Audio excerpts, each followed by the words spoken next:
Uh, Hi Joe, are you able to hear me? This is Keshav this side from the dais in Delhi.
Hi. Hi Joe, can you hear me? Well, Yes. How are you? I'm good. Thank you for joining in and for agreeing to be here with us. Thank you for the invitation. And what city are you in? Are you in New York? I'm sorry. Are you in New York right now? Yes, Manhattan. Okay. So that's the famous Manhattan There. skyline. Can you see that? Yes, I can. Where in Manhattan are you based? Midtown, Okay. I think 57th. we watch so much Netflix and we see so much New York being covered that by now I think half of the world feels like a part of New York. I'm glad. That makes me feel good. Are you in? I'm in Delhi. I'm in Delhi. How's And, everything going there? it's been in Delhi. It's better because cases have reduced. But then I think in India, transmissions are happening Mm, in the more rural sections now.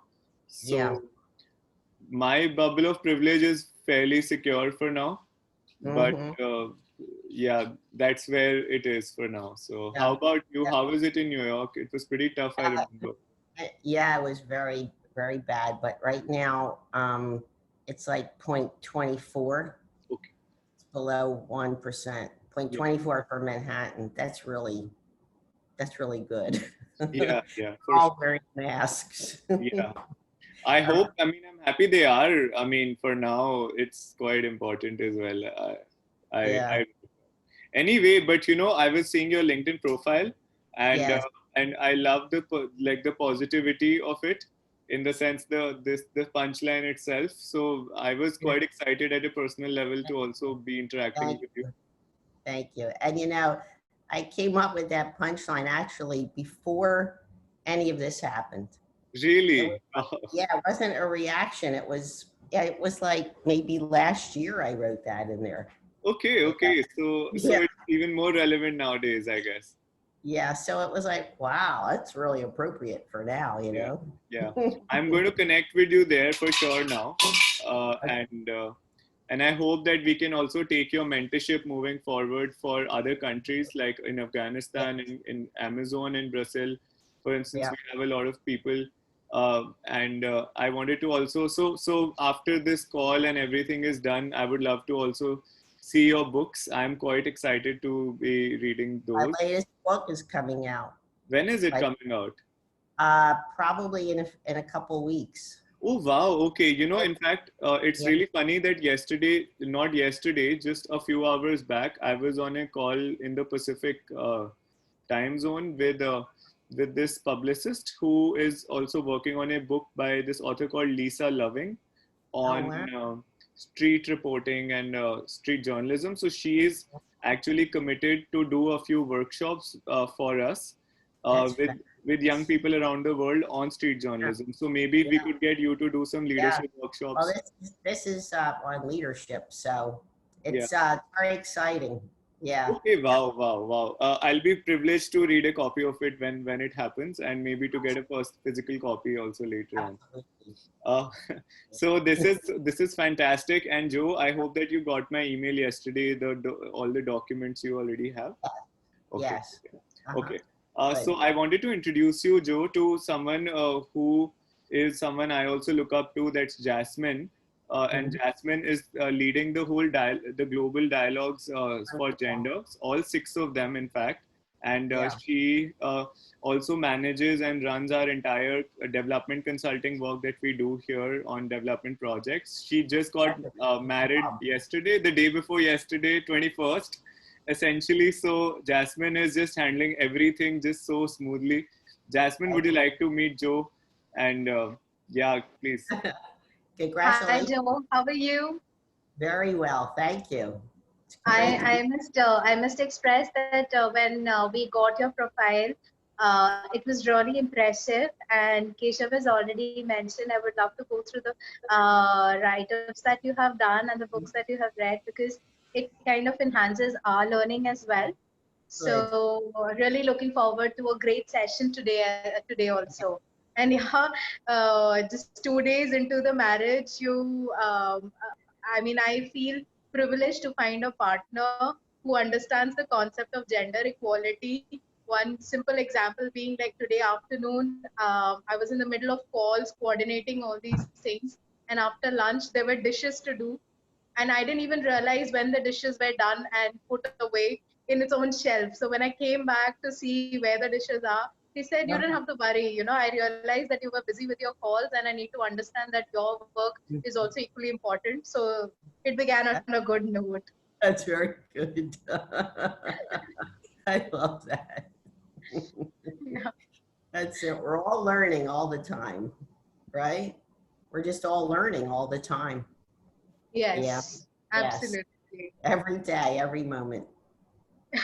So I have been in the development space for over 12 years full time.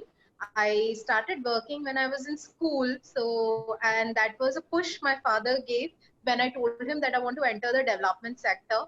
And he said, okay, let's see if you survive the challenge. So he put me first in touch with some people who were working with women who were victims of riot, which happened in Gujarat in 2002. So we were supposed to document. A year later, I had just entered my 10th grade. So he put me in those. So since then till now, it's been a wonderful journey of understanding various aspects of gender issues, understanding yourself as a person, and how sometimes the privileges that we have and we take it for very granted is something that many across the world even till date miss out on. So I'm happy to be a part of this, and thanks to Keshav, we came together. We worked on a youth project 10 years back. 10 years later, we are here again today to share our values and learnings together. So looking forward to a wonderful session. Yes, I love the values that you share. We share them in common. That's wonderful. And Joe, another person I think who shares these similar values that I have discovered in process of doing these dialogues, who is moderating today, is Asabi Rollins. So it's my pleasure to introduce all of you to Asabi. She is a Chevening scholar, currently studying her master's degree in law at the University of Bristol in the United Kingdom. And she's actually from the Caribbean, from Trinidad and Tobago. So it's so funny that the moment I'm introducing Asabi, who is also, by the way, program officer with Aspire Artemis, that even Hermina has joined the call. So Asabi, would you like to take over now? And Hermina is also coming in. That's great. Hi, everyone. I actually heard Joe speak before because I attended previous Aspire Artemis summits. Yep. You know my style, right? Yeah, could be a little different sometimes. I right? mean, different is good. Yeah. Different is good.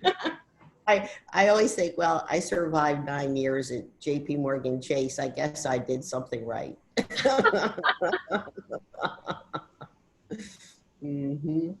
So, well, you know, it's very early here. So if you see me sipping a little bit of coffee, you'll understand. Yeah. Right? I mean, it's midday here, and I've got my coffee as well. Okay, there you go. Understandable. Coffee and water. I think, Joe, now that you have given this space to all of us, I think it'll make everyone comfortable. So I really thank you for being so kind and proposing this with us. And I think we can do this for any US call that henceforth we organize, that we can have just the speakers know that if they want to have coffee on, then it's perfectly okay. Absolutely. So another person who joined in from, again, your neighborhood, I would say, is Hermina. Hermina, if you are connected already, hi, good morning to you. I think she's still, yeah, Hermina. Hi, good morning, everyone. Thank you, thank you. Hi. Hi. How are you? Hi, Joe. Oh my gosh, so good to see you. We're doing it. Hopefully the call is going to stay connected, or I'm going down to the lobby of my building. we all know with these tall towers in New York and the challenges of getting Wi-Fi higher up. Yeah, yeah. Yes. I'm competing with that across the street. Of course, yeah. Welcome. Hi, good morning, Asabi. Good morning. Hi, Hermina. How are you? Good. You look bright and shiny as always. Yeah. I'm trying. So, I guess we're starting in 15 minutes, so I'll just let you all sort of socialize. But do know that all of your socializing is live. So Thank you for the reminder. Just keep that in mind. I probably should turn the other way, but then you're going to be looking yes, at you should. The bed is I've done the same, Joe. You turn the other direction away from the window so it doesn't interfere with your lighting as well. Yeah, I can't really see myself there. I'm dark. Do I look really shadowy? Yeah, I'll show you. It's just, you see, this is the same, and then if I go here, you can't. Okay. You can hardly see me. So I'd have to turn completely around. Okay, I think I could do that. All right. Okay. All right. See you in a minute. Sure. And Asabi, I wanted to introduce you to Mahima, who is our Facebook moderator on the live stream today. So Mahima, do you want to say hi to everyone? Yeah, hi everyone. And Asabi, I was just texting you, and at that very moment, Keshav sir told me to introduce you. I am just getting done with the Facebook live stream, and I am so glad that all of you are here. And I wish you all the best and wish you luck. Hope you have a great session. And I look forward to connect with you in the future as well. Thank you so much. Thank you. I look forward to connecting with everyone as well. There we go. Is that better? Is that good? A lot better. A lot better. Okay.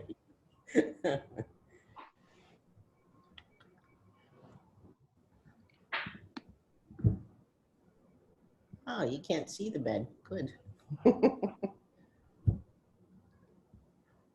So Hermina, just to confirm, Keshav told me that you'll be opening the session. Correct. Okay, great. I will start exactly at 7:30. I mean 7:30 Eastern time. I know for you in the UK, that's 11:30. 12:30. Oh, is it? Oh, sorry, 12:30. Yeah. 12:30. We'll start in about exactly 8 minutes. And I believe Keshav will give some remarks as well, and then Jasmine will give some closing remarks.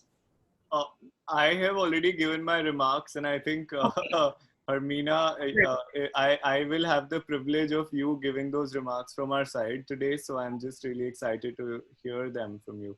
And one thing I wanted to also mention was that Harmeena and I have been discussing that these gender dialogues are not just important for for women, but it's important that young boys, men also join these conversations. So we have regional partners.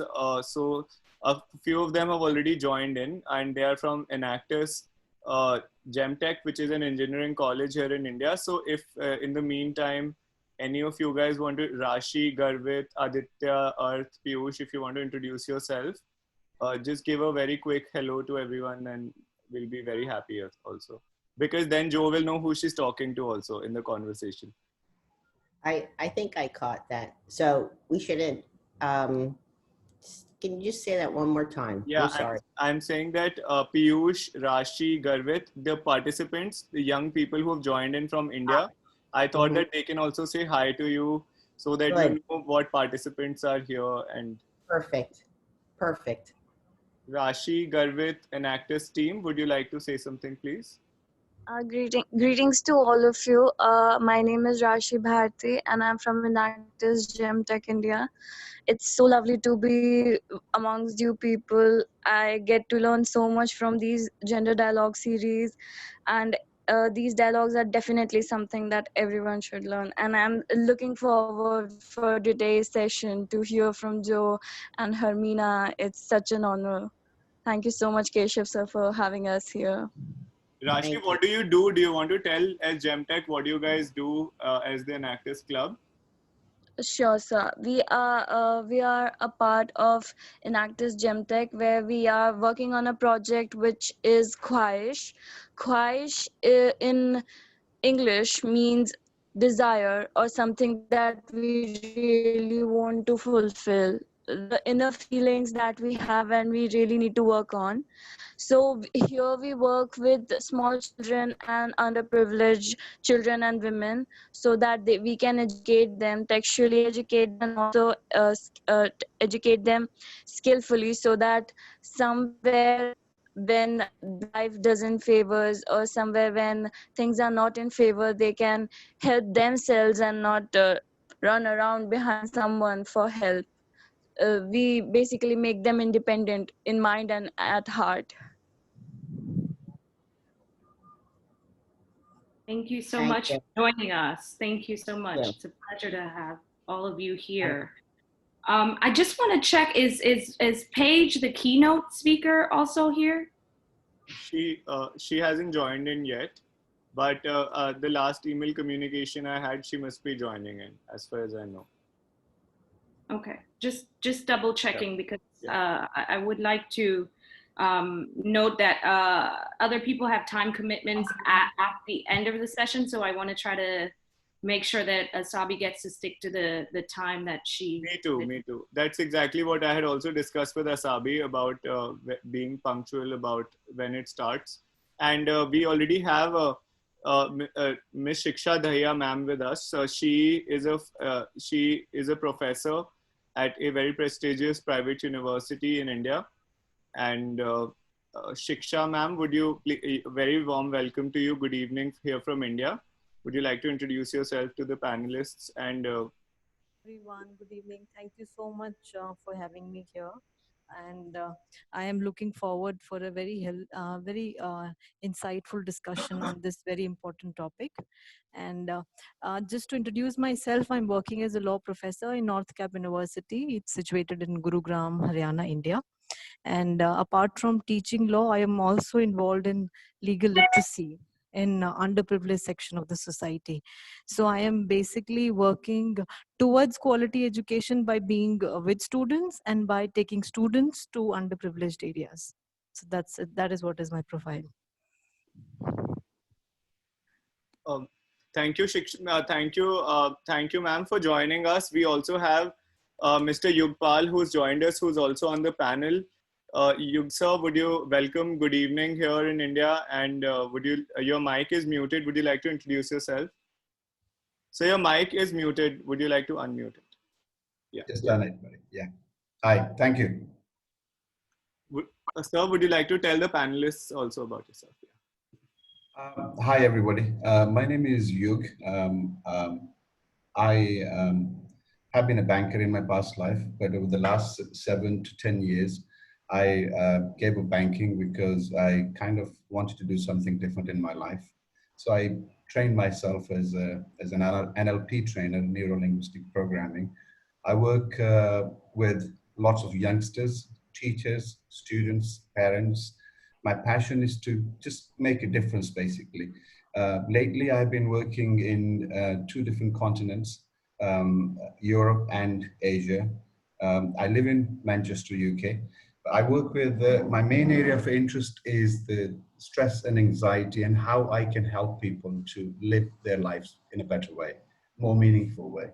So my website is yugpal.co.uk, and I run specific courses and helping courses for mainly for the youngsters, how to focus better, how to basically, if they are anxious. Now the times we're going through, all we know is a very stressful, very anxious times. So I was invited by the gentleman, and I'm really looking forward to see what I can add or what I can learn from you guys, and maybe share a few of my thoughts along this access to education, and especially where women stand.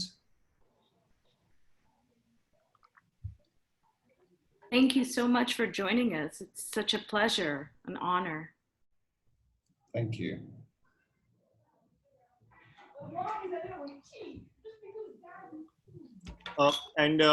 Now that we have 1 minute left, thank you so much, sir, for joining in. And we have Dr. Idris, who's just joining from Afghanistan. He is the academic vice chancellor of Taj University that's based in Mazar city in Afghanistan.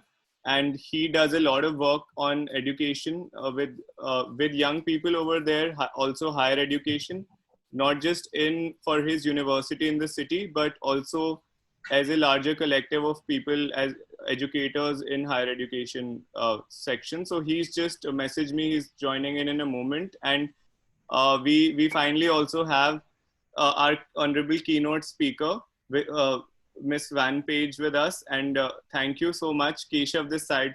We've been corresponding on the email for being with us, ma'am. And Harmeena, again, thank you for really connecting us with such great, inspiring people. And ma'am, as I wanted to introduce everyone to Asabi, who will be the moderator. And then we can at any point now, if Harmeena would like to just start the session whenever she wants to. Sure. Harmeena, it's yours. So thank you everybody for joining us, and good morning, I have to say, for those of you joining us from the US. And thanks for taking the time out of your days to join us for this discussion. The Global Voices Dialogues has been, for our organization, very elucidating discussions and very frank and honest discussions on issues that matter today in the world that we live in today. And we are very pleased to be part of this series. So today we will discuss many pertinent issues pertaining to access to education, one of which is how do we improve access to education while ensuring that there is a supporting mechanism allowing for growth. So at the Aspire Artemis Foundation, our answer to this and other questions is a 3-pronged approach we call EMI. So we believe that supplementary education coupled with organized in-person mentorship, as well as virtual in the current world that we live in, and internship, practical on-the-ground internship experiences will enhance the traditional educational experience and help young people, especially young women and girls, shape their own paths for their future. So at the Aspire Artemis Foundation, we're thoroughly committed to improving the lives of girls and women from vulnerable and disadvantaged backgrounds through innovative early interventions, education, information sharing, research, and training. And we do so by seeking to create an enabling and inclusive environment for those that we work with. So the activities of the foundation strive to bridge the gap between theory, policy, and practice. So I'd like to say right now, we are at a critical phase in development where we have the opportunity to allow for more inclusive development. This is a moment in which we have all been tested on our capacity and ability to take decisive and coordinated action to lead to the transformation of our societies. So take India for an example. India is a country filled with an innovative population of young people who have thought and felt like they were not included in the development process. Today, reflected in the panelists and speakers, we see the possibility of a future where women can and do lead, a global future.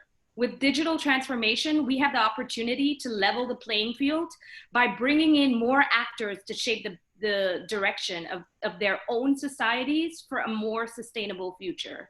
And as I've said in previous dialogues, access to education, employment, and even the global stream of knowledge available on the internet is an issue that impedes progress and growth for some of the world's most vulnerable and disadvantaged people, especially women and girls. But access to education and employment, it isn't enough. It is also important to recognize that even when women achieve their goals, especially in fields such as STEM that aren't traditionally available to women, our education efforts need to include addressing the reasons why they leave those careers. When it comes to access to the internet, we know that the technology can act as an equalizer, but if sufficient investment is made to scale up the necessary infrastructure. However, simply making the connection is rarely enough.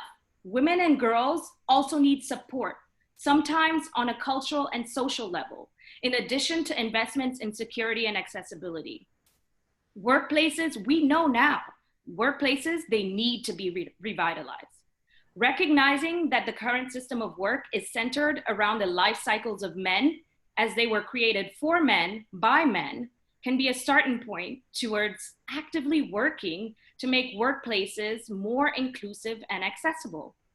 Creating opportunities for them to re-enter the workforce after starting families could serve as a starting point for women. In terms of access to education, the facilities and environment has to be conducive and facilitate equal access to learning for all genders. Addressing cross-cutting developmental issues and challenges, that's incredibly important as well. When we think about these issues, we have to think about how they relate to each other. For example, food security, access to water and sanitation services can determine whether a student can actually take full advantage of educational services. A young girl who does not have access to sanitation facilities during menstruation, for example, may be excluded from attending school while menstruating. As was mentioned at another dialogue, if a student is hungry, they cannot learn. Differently abled people have to be included in all facets as well.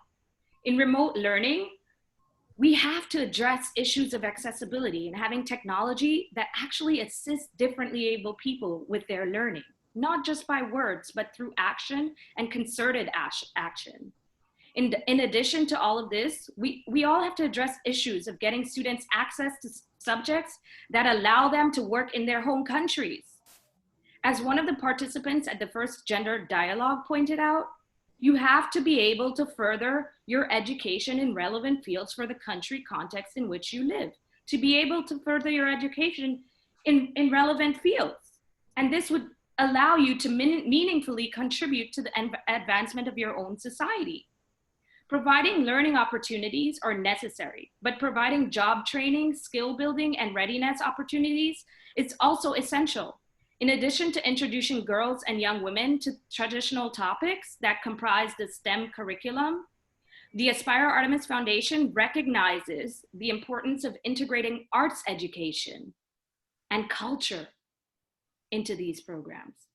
This shift from STEM to STEAM, it's gaining traction as a way to stimulate creativity in order to encourage the innovation necessary to tackle real-world problems.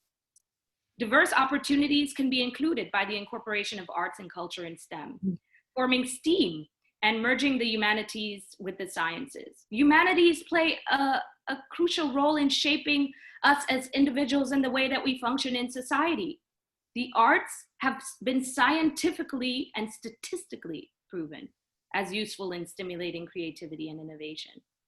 Creativity, though, it requires a holistic mindset, thinking outside of the box. But we hear these terms and we think, oh my God, these are key terms that people say. Well, do they actually have real applicability in our real life situations? They do, because we are individuals that function with both the left and the right sides of our brains. We function, when we study for an exam, we may listen to music to help calm us. Different parts of creativity exists in different subjects, and it's already mainstream. We just have to be in recognition of that. As we discuss the notion of inclusivity, remember, you can design as many scientific studies, crunch data, develop scientific tools, but if we don't have the creativity to apply these developments to the problems that face us, we don't have the creativity. These developments to these problems that face us, we're selling ourselves short. We have to include creativity. You all here today, you're the role models that the young people, and especially the young women of today's world, need to see and to be inspired by. The pace of innovation today has far accelerated, and the world has advanced in so many fascinating and amazing ways. However, better including women and girls moving forward is a guaranteed way to ensure that new innovations can serve a wider sector of the global population. It's valuable, in fact, to ask questions like, what did we miss? This will not work for everybody. How could we be more inclusive, including, for example, differently able populations that can take advantage of emerging technologies? The future, it's what we choose to make it. Every decision, we make it. Every action, we take it. Everything is a choice. You make a choice to wake up in the morning. You make a choice to drink coffee or tea. These things are all choices. May we choose to adapt, to change, and to focus on taking collective action and shifting mindsets so that we all can have the future we want. We all know that nothing is accomplished alone. Collective action is necessary. We all need to work together to get the future that everybody deserves and wants. So with COVID-19, we're focusing on vaccination, but the next virus or biopandemic event, it will occur sooner than we imagine as the climate continues to change and the earth is being compromised. So we need to prepare now. We need to have a digitally transformed world, and we need to bring on board the grassroots, civil society, educational institutions, and the private sector to work to propel digital transformation forward. And it has to be in an equitable and accessible manner. We also need to demand that budgets be allocated for this as well. In this decade of action for the achievement of the SDGs, what are the concrete actions that individuals can take to advance the economic push and pull factors that serve as barriers to development and educational advancement? How could dialogue, education, and skills training contribute to job creation, a sense of dignity, and silencing even of guns? How could we replace weapons with words? How do we demonstrate this concretely? This session, it will be moderated by Asabi Rawlings. Asabi is a young professional. She merges her passion for powerful storytelling with her strong interest in international development. She's a program officer for the Aspire Artemis Foundation, and she's an avid believer in being both professionally and personally aware of global issues. So she utilizes her international experience to write powerful and elucidating stories that tell, humanize pressing issues. So I'm very honored to have Asabi Rawlings. She's also a pursuing, she's a Chevening scholar, and she's a Master of Science in Global Studies from the University of the West Indies, and an undergraduate degree in International Relations and Economics from Colgate. So she has a passion for global affairs. And thank you so much, Asabi, for joining us and gracing us with your presence today. And I look forward to having you all, and thank you all for joining us. Thank you so much, Hermina. I really appreciate that Hermina did not just highlight some of the challenges that face us, but she spoke to actionable solutions. It's very important when we talk about any global issue that we bring forth solutions to the table. She stressed dialogue, and of course, that's what we're here to do today. So we are going to be talking about access to education, and it is one of the most pressing disparities globally. Even impressive literacy rates of 97%, 99% mask a painful reality that marginalized communities suffer lack of access to educational opportunities. And this coincides with these groups being deprived of other essential goods, and it compounds their overall ability to achieve social mobility and true inclusion. On the point of inclusion, we have to think about the way that we conceptualize inclusion. Even that might be problematic because there are gatekeepers that say this is inclusion and this isn't. So it's very important, again, through dialogue such as this one, that we have the opportunity to reframe and reconstruct everything, all our ideas moving forward. So without much further ado, I welcome our keynote speaker, Ms. Van Paige Paget. She is the Senior Director of Girls Initiatives at the YWCA. She's a cultural anthropologist specializing in diversity and inclusion initiatives, cultural programming, and social justice education. So I'm very much looking forward to her contribution to today's dialogue.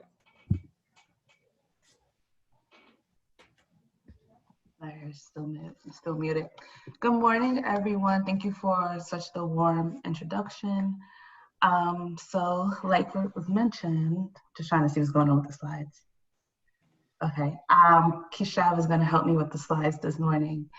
My name is Van Paige Paget. Everyone calls me Paige, and first and foremost, it's such an honor to be invited to speak today in the presence of such amazing people joining together for a powerful occasion.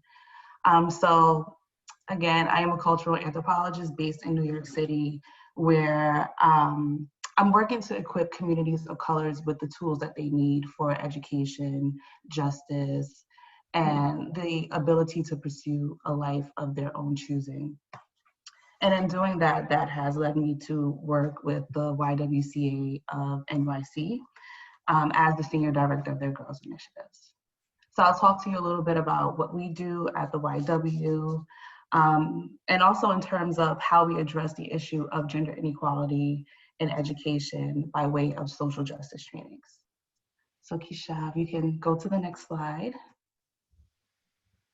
Okay, so we're a pretty old organization. We were founded in 1858, just a few years shy of the first YWCA in London.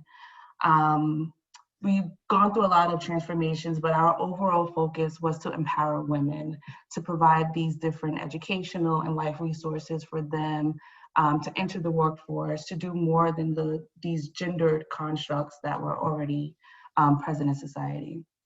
So since that time, we focused on eliminating racism and empowering women. So being in a position to stand up for social justice in a way that helps families and strengthens communities of color across New York City. So in that, the YW is committed to the physical, psychological, and socioeconomic well-being of youth and their families. And we address these issues through out-of-school time programming. So for the most part, after-school programming, but also educational opportunities that are offered during, let's say, midwinter recess, spring break. And during these times, we're engaging young people in workshops that empower them to challenge racial and gender barriers to academic, professional, and just overall success. You can go to the next slide.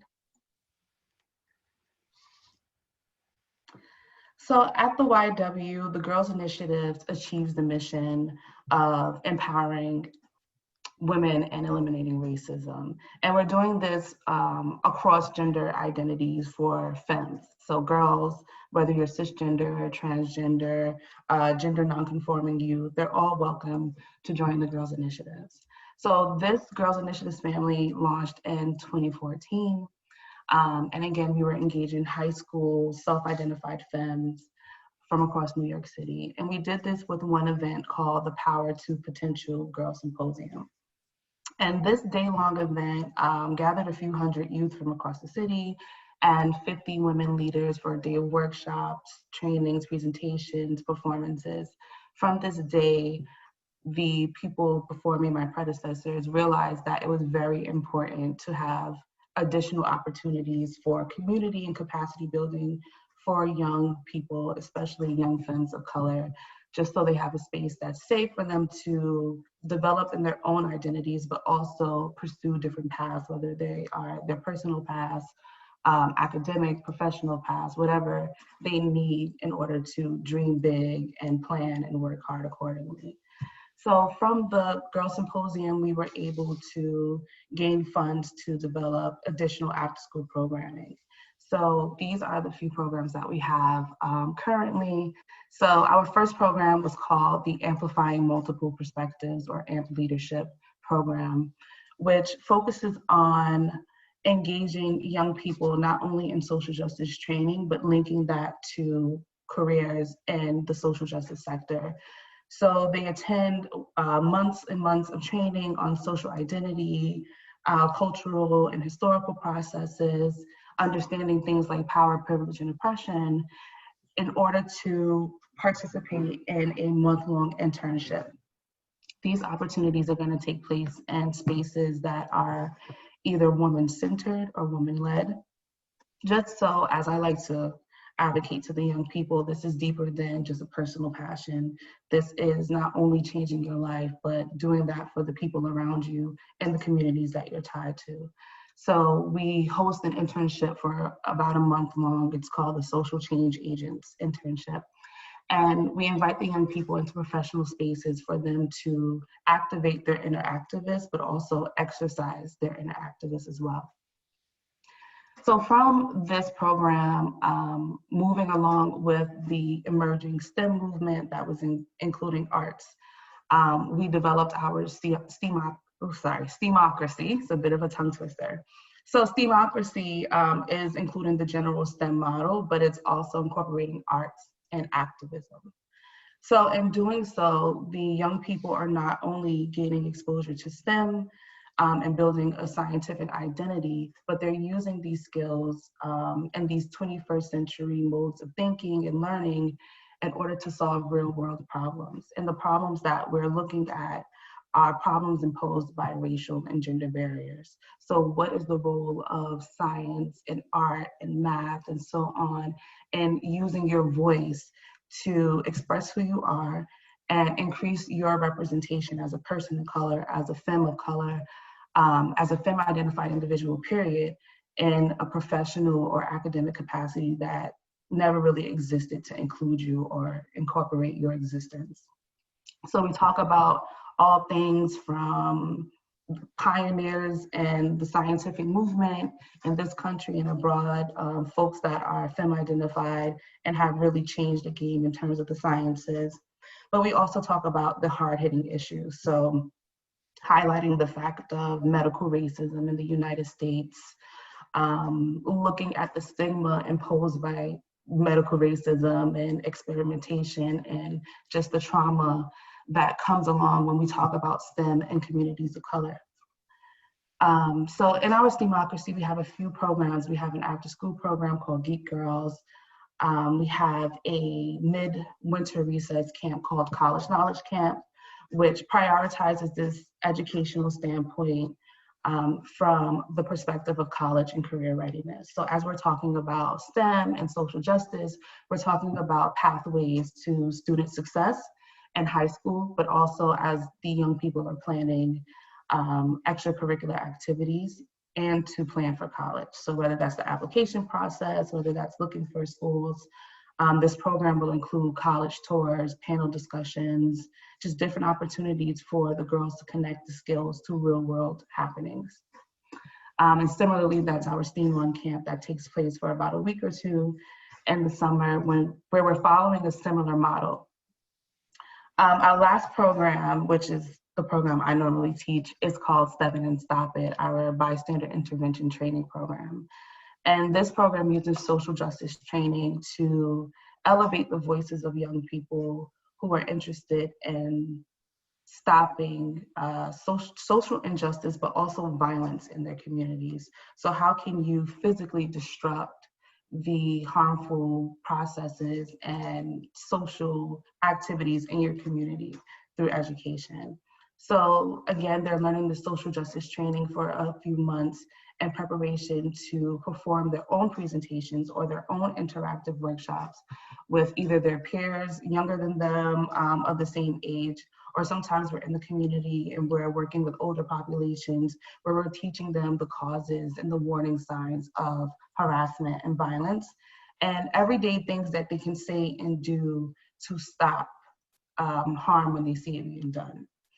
And in this program, we're approaching the issues from the standpoint of trauma, as I was saying before. So decreasing that opportunity for stress elevation in the body by stopping harmful language and harmful behaviors that specifically target people of color and femme-identified individuals. So that's Step In and Stop It. You can change the slide. So what makes us special? We've been doing this for a few years now, although the YW itself is about 160 years old. One thing I didn't mention is the YW is not only a nationwide organization, it also has sister branches globally. So in the States, we're specifically focusing on eliminating racism and empowering women, and our programs embody those concepts in the curricula that we're using. So all of the programs are going to be free for the young people to participate in. And in fact, we provide a stipend upon completion of the programs. So they actually get paid to listen to us and build these skills and explore opportunities that they've been thinking about as they inspire others and courageously act on their personal beliefs to change the world. So these programs, we don't have any academic requirement to participate. It's usually an application and enrollment form. We don't really turn anyone away as long as you can participate and complete the program. We're usually working with you and understanding that these are young people who are changing by the minute, who are figuring out who they are and what that means to the people and spaces that they're connected to. And we constantly keep that in mind as we're developing the program and the curricula. And so our participants are going to be between the ages of 14 and 18. We do have out of school time program outside of Girls Initiatives for grades K through 8. And a lot of times our young people will either start there or they know someone that started in our out of school time program and they learned about Girls Initiatives in that way. So at Girls Initiatives, we're promoting a very unique definition of leadership that's centered on racial and gender equity. So this is to ensure that femmes across gender identities have their voices heard and participate fully in our society. So there's really no, like I say, no right or wrong at Girls Initiatives. It's mostly about understanding that I, an identity, is speaking for you. So developing that self-advocacy and empathy needed in order to develop who you are and encourage the people around you to develop who they are, so that we're promoting that diversity, inclusivity in the spaces that we're building. So the YW has been doing this again for a very long time, 160 years. And there's been a lot of changes, specifically at our branch, YWCA NYC, but we've been able to survive and thrive because we're empowering leaders that we're empowering leaders that disrupt harmful power structures that reinforce oppressive gender norms. So when we come into the space, we're embracing the girls and their feminism, we're embracing them in their pursuits of being anti-racist and social justice warriors, and giving them the language and the tools that they need to really cultivate that mindset and build the practices needed to be an advocate for themselves and the people around them. You can change the slide. Okay, so in this focus, we're really focusing on the future of our participants. So meeting them where they are now in order for them to build their own trajectory in terms of where they want to go personally, academically, and in terms of their career. So in doing so, we really encourage them to be change agents in their personal circles, carry these beliefs and these principles and these values with you, no matter where you go. And in doing so, always remember the world at large, always remember these parallels that we're making, and understanding that a lot of times for us as people of color, as femme-identified folks, the personal is political. Just us living every day is in defense of ourselves and people like us across the world. So our programs are really designed to inform and engage and inspire our young people across New York City to become self-advocates and trailblazers shifting the status quo. So whether that's at school, whether that's at home, in your peer groups, in your religious space, being able to demand diversity and celebrate multiculturalism and empower others to do the same is very important to us as these young people so courageously continue to build their educational and career paths. You can change the slide. So this is a video that we recently made, I believe like right before the pandemic. And it's just showing how we really embrace our leaders of tomorrow by really shaping who they are today. You can play it.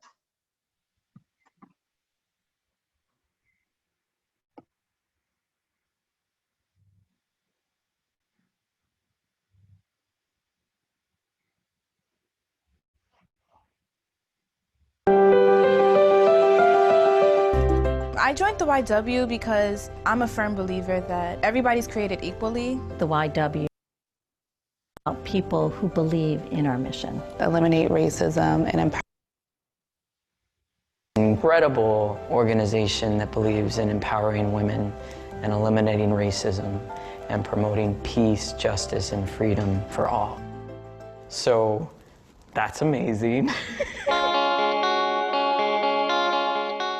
The YW came to New York City 161 years ago. A social movement giving opportunities to help women be the leaders, have the voice to change the world.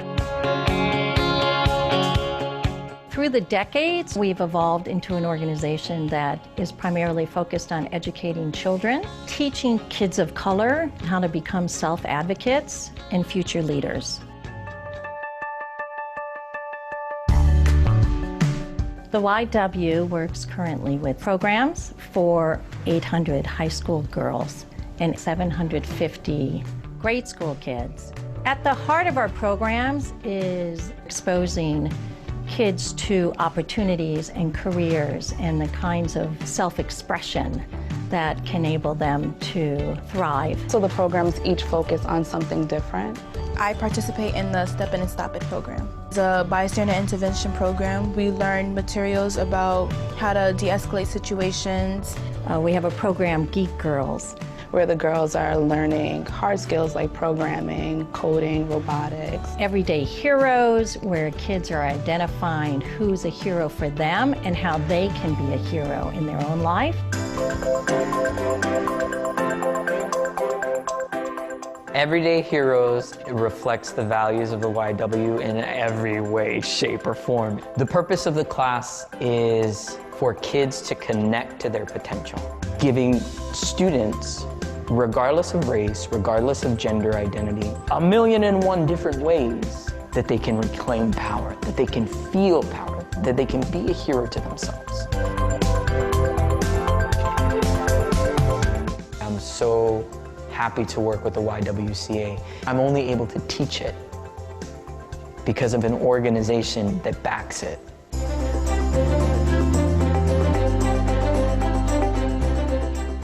The YW matters in New York and in our country more than ever. You can come into this space as a young girl and build your own community. I think it's an empowering idea that's not seen a lot of places. The moment I stepped in, I was very comfortable. There's no judgment at all. A place where the kids know they don't have to be perfect. It's a space for you to dream outside the box. This was the only place that I felt like I can express how I felt. I feel like I can raise my hand and not feel any fears of what I have to say. I'm not anxious anymore. I don't think like, oh, what if you're not as aware of what's going on as you think you are. But now I know that I am. The YW is empowering. YW is powerful. The YW is inspiring. So I do think the YW makes the world a better place. Women change the world. We're creating leaders for tomorrow, and they will be champions.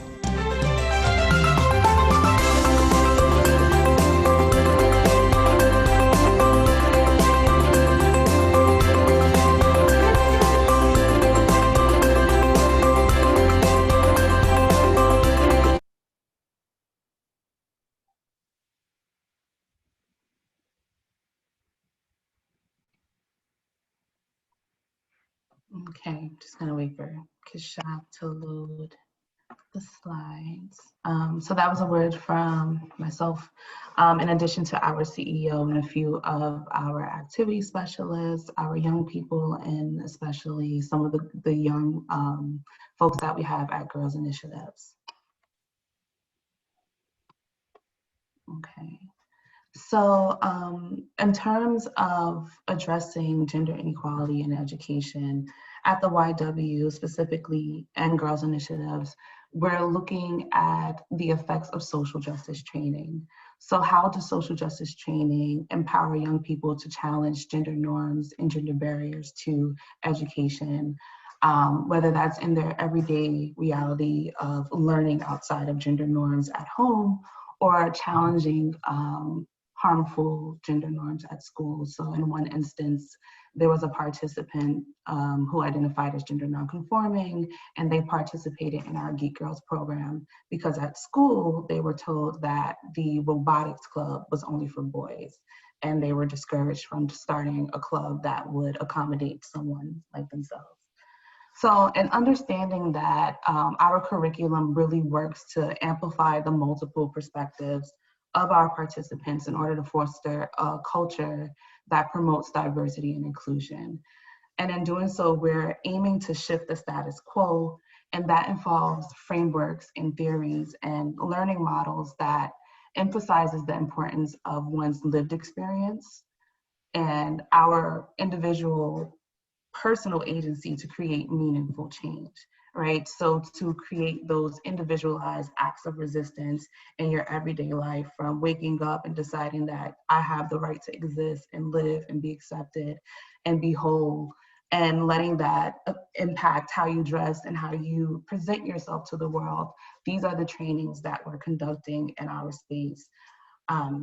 And as we employ team building rituals, like we have a ritual called Heroine of the Day, where each session a highlighted pioneer woman leader is presented to us by a small group of participants, and they choose who they want to present on. We also have a ritual called Brave Space, because we understand that not everyone is going to feel safe or be safe in the identities that they're embodying. So we at least want to teach you how to be brave in this space, so that you're able to use your voice at times, even when you feel that it may not be safe to do so. And in these workshops, by using rituals like this, we're upholding anti-racist and feminist values that explore a nuanced femme identity. So understanding that there's a spectrum within a spectrum within a spectrum of what we identify as girlhood or womanhood, and being able to encourage our young people to think outside of the cisgender box or a heteronormative box, in order to incorporate the overlooked truths and histories of our nation's most vulnerable femme-identified individuals. So we're using an intersectional lens. We're identifying those degendering processes like slavery and criminalization of various gender practices that some young people or some people in general may have to do.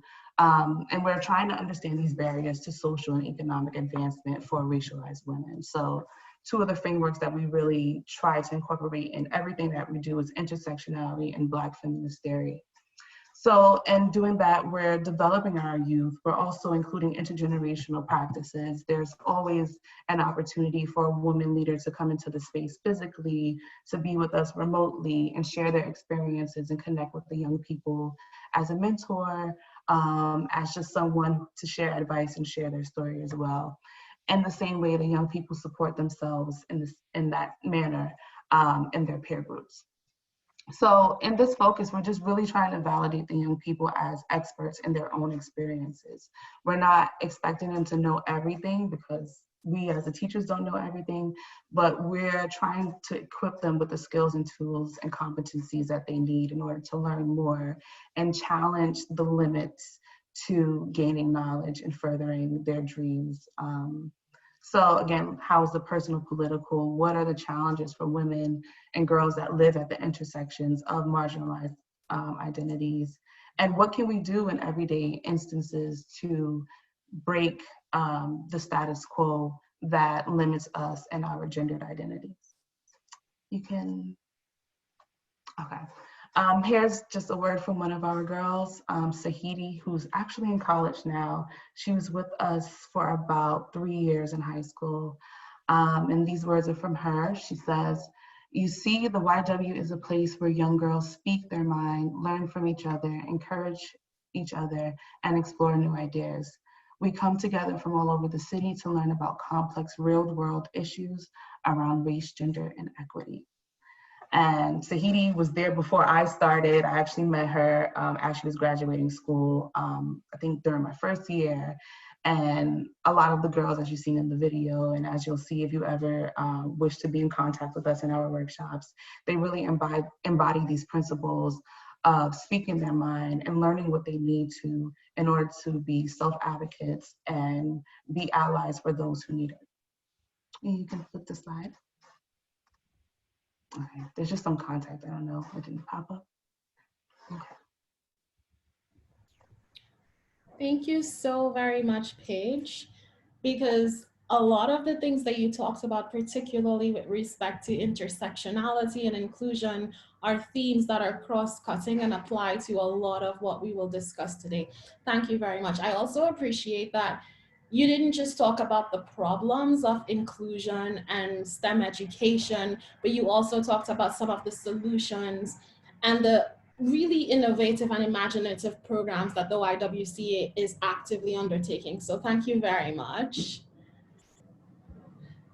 Before we proceed with the substantive discussion or dialogue today, I wanted to introduce the rest of our panel. We've got a panel of really dynamic, global, esteemed individuals with us. So we have Ms. Shiksha Dahia, who is a legal academic and a recipient of the UNESCO Scholarship on Gender Equality. She's actively engaged in augmenting awareness of civil rights and government policies in underprivileged communities. We've also got Yupal, who is a leading UK self-leadership coach and personal transformation specialist. We have Ms. Jo Single, a two-time author. She coaches, mentors, and facilitates experiential learning for the next generation of leaders and executives. She has advised and provided performance management training to C-level professionals across Fortune 500 companies, Global 10. We also have Dr. Tamassum Idris, the academic vice chancellor of Taj University, Afghanistan. And we have with us Mr. Prem Ojha, an educationalist with over 16 years of experience in various education-focused roles. So I'm very excited for the discussion that will ensue. What I wanted to know for anyone listening today, everyone likes to know why. Why do we have an entire session today talking about access to education? So I'm opening it up to anyone on the panel to talk about why educational access matters and how does gender fit into this issue.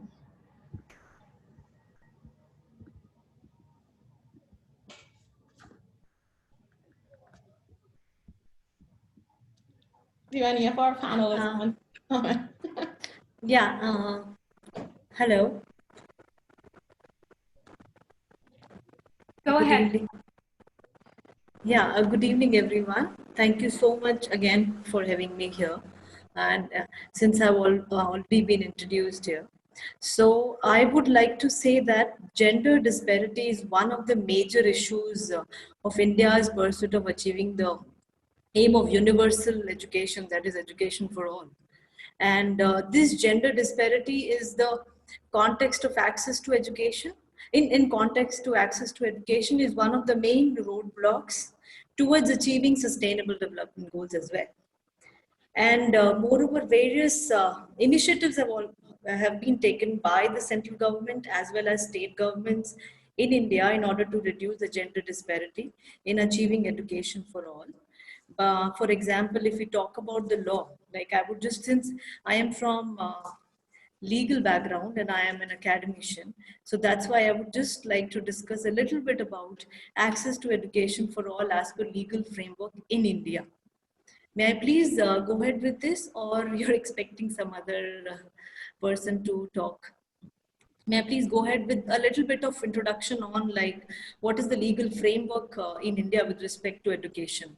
Because if we talk about independence, when we got independence, that time also we did not really have education as a fundamental right. So fundamental right as a part of the education as a part of fundamental right was introduced in 2002. Like it's not too late. It's very recent.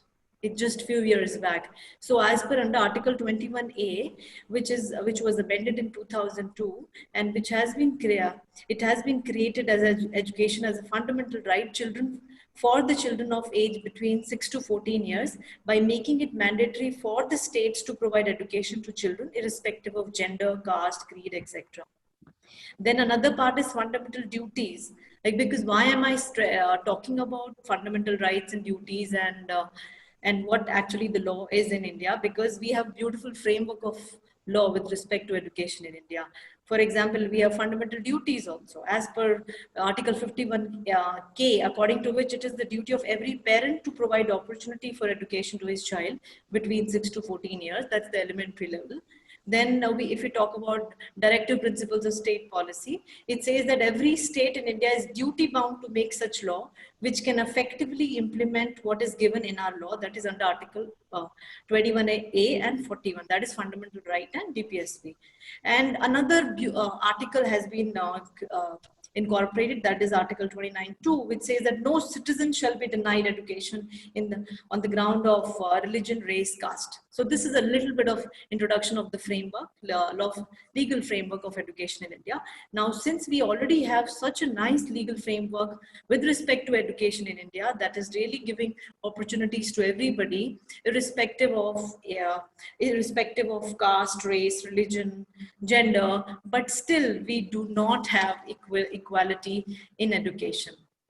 When we talk about the literacy rate in India, out of the literacy rate in India, 2/3 population is of women. Like it's not a healthy thing. Like 2/3 of the population of the literacy rate in India belongs to women. We have more school dropouts belongs to girls. Girls are not able to go to the school, or their parents are not letting them to go to the school because of very obvious reasons and unfortunate reasons that still exist in our society. For example, poor sanitation, poor accommodation, societal mindset. And one of the most important point here to be discussed is grooming of girls in our country right from the beginning to not to be ambitious at all, because ultimately they will be marrying and they will be taking care of the family and the kitchen. So that is why it is so difficult for even the educated lot to actually convince those women to send their girls to school or to let them have an access to education. So on one hand, we have beautiful legal framework with respect to education. On the other hand, we have a societal mindset where they are not really letting girls to complete their education at all. So as a part of, since I belong to a family where my mother was the first person who actually got into the job, and she also is a teacher. And since this is just ingrained in me that how important education is, when she joined the school in a rural area, so she found that out of the in the whole school there were only 10 girls. So she made it a point that she will be going to every house in that village, and she will be convincing the family that how important it is to give education to your child, no matter she will do a job tomorrow or will not really work tomorrow. But it's important for a girl child to go to school. So that's how, I am actually carrying forward what I've seen doing since my childhood. So I also, as a teacher, I take my students also, and I make sure that I make my students socially relevant, so that they can also reach out to such communities and spread the word that education plays a very, very important role. That's what that's it. I had to say this only. Thank you so much, Shiksha. So before we move on, I just want to underscore or highlight some rules for today. If you're not actually speaking at the moment, please keep your mic muted. Also, please keep your comments concise, just so that we can ensure we get through the questions. And as you see, we have a panel with a wide geographic representation, and we want to make sure everyone is able to contribute. I really appreciate you sharing your personal perspective, because it's always important and there's always value to people talking about why they are personally invested in a topic. And it certainly resonates with us. Thank you so much. So building on the question of why educational access matters, and also everything that Paige talked about what the YWCA was actually doing, it might be useful to talk about what other ways we can employ to work towards equal educational opportunities. And I also wanted to ask the panel whether they believe existing paradigms are working, and if they aren't working, what can we do about it?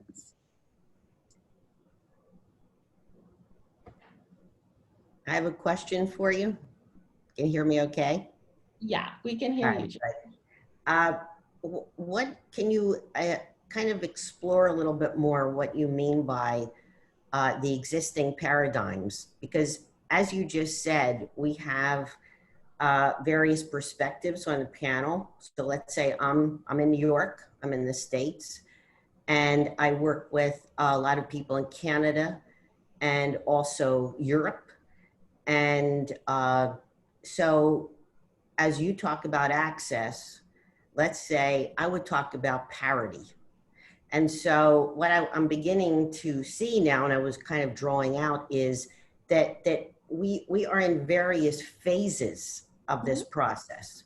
So is access the first phase?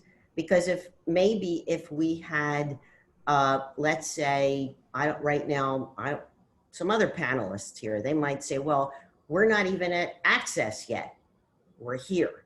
So if we can identify, and I don't mean now, but I'm kind of actually seeing this a little more clearly, and my perspective is opening up as a result of this conversation, is that I actually have never worked on access.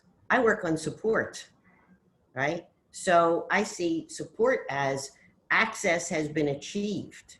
So how did we achieve access? And how can others learn from, let's say, where I've been in the area of HR and employment for 40 years now, okay? So let's say I taught those who are millennials now and a little bit older. And so if I were forced to go back and say, so in my family, I'm relating. That was 40 years ago. My parents came from Italy, okay? Yes, marriage, college, why? Waste of time. We don't even have the money. So access, the access was there, but culturally, it was not advisable, appropriate. It was like, no, this is what you do. And so you, for the most part, follow that. I happen to be a boomer, so I was in the generation of Okay, now where did that come from? Who took that, let's say, paradigm into my life and said, you can go to college? Your parents might not approve of it, but you got to sell them on it, and you have to go against the grain. So how did that all happen? So as we're moving through this, everyone is at a different phase of this evolution. So at some point, somewhere, I'm going to start a conversation about that, because again, you've opened up my eyes to, I'm only seeing this. So when you say access, I'm like, I can't even remember that. So now it's coming to me that I also was a recipient of, let's say, other women who stepped out, not a lot, not here, not in New York, not in the States. And so they took that risk, and they were the trailblazers. So how did that get us on that path? When I went to college, there were 4 girls. I was in a school of 700 girls. Only 4 girls went to college, right? So we may not think like, how did that happen in like 50 years, right? So what did we do? How can we share those learnings? That's what I want to know. How can we share what we've learned? And we need to go deeper into those questions. Yeah, if that makes sense. I think what you've pointed out is very important for a number of reasons, because to your point, access, it means different things in different societies. In the Western world, it might just mean, let's get people from pre-K through college, but in some societies, people can't even get to kindergarten. So access means different things for different people. But also, your point raises the issue of inclusion, because if we're not having inclusive discussions to even determine what defines access, then we'll still have this very myopic idea moving forward. This is what access is, and this is how we achieve it. So you raised very important points that I'm hoping our other panelists will contribute to. The conversation led me there. So thank everyone for their contributions. I don't know if anyone else would like to chime in at this point to talk about what equal educational access means to them or in their particular society. I would just add one thought that came to mind in terms of thinking about, the different ideas of access depending on where you are. But at the YW, where we're hosting our programs at our Family Resource Center, a lot of our participants are either first-gen Americans, or they recently came to America to study, or whatever the case may be. So having these conversations in a way that's almost cross-cultural translation, getting them to understand the differences in lived experiences and being without certain things like access to education, and watching them motivate each other to really break these gender norms and really challenge whatever it may be that is limited their peers in space. No, that's also a very valid point. Not that I'm picking on anyone, but I'm really eager to hear Dr. Tabassum's perspectives as a university person, as a university lecturer in Afghanistan. I'm just very interested to hear your perspectives on educational access in countries such as yours. If you would be kind enough to comment here.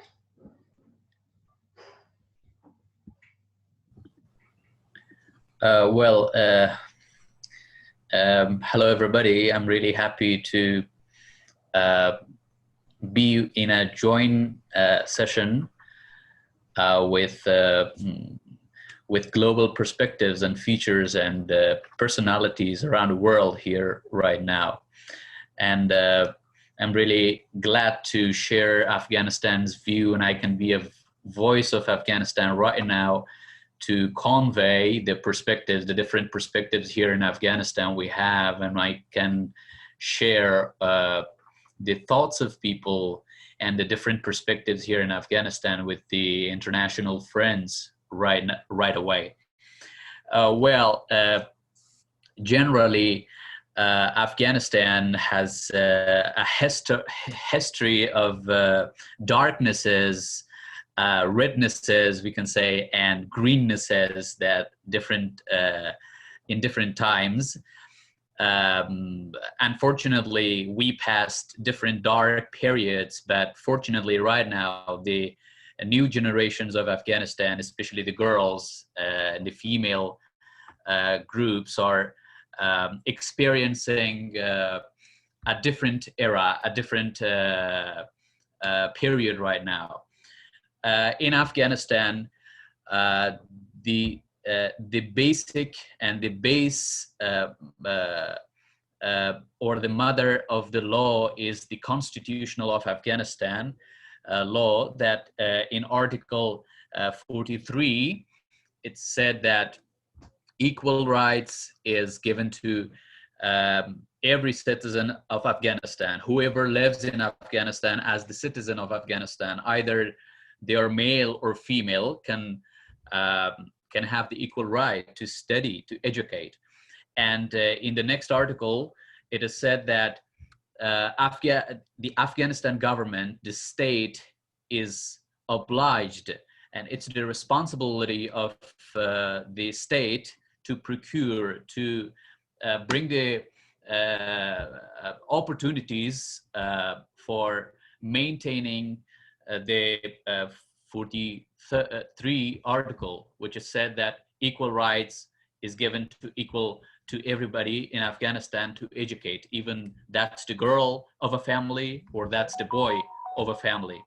So also we have a special law in Afghanistan that whoever, maybe that's a father, maybe that's a mother, maybe that's a friend, maybe that's everybody, that prevents the girls from going to schools, from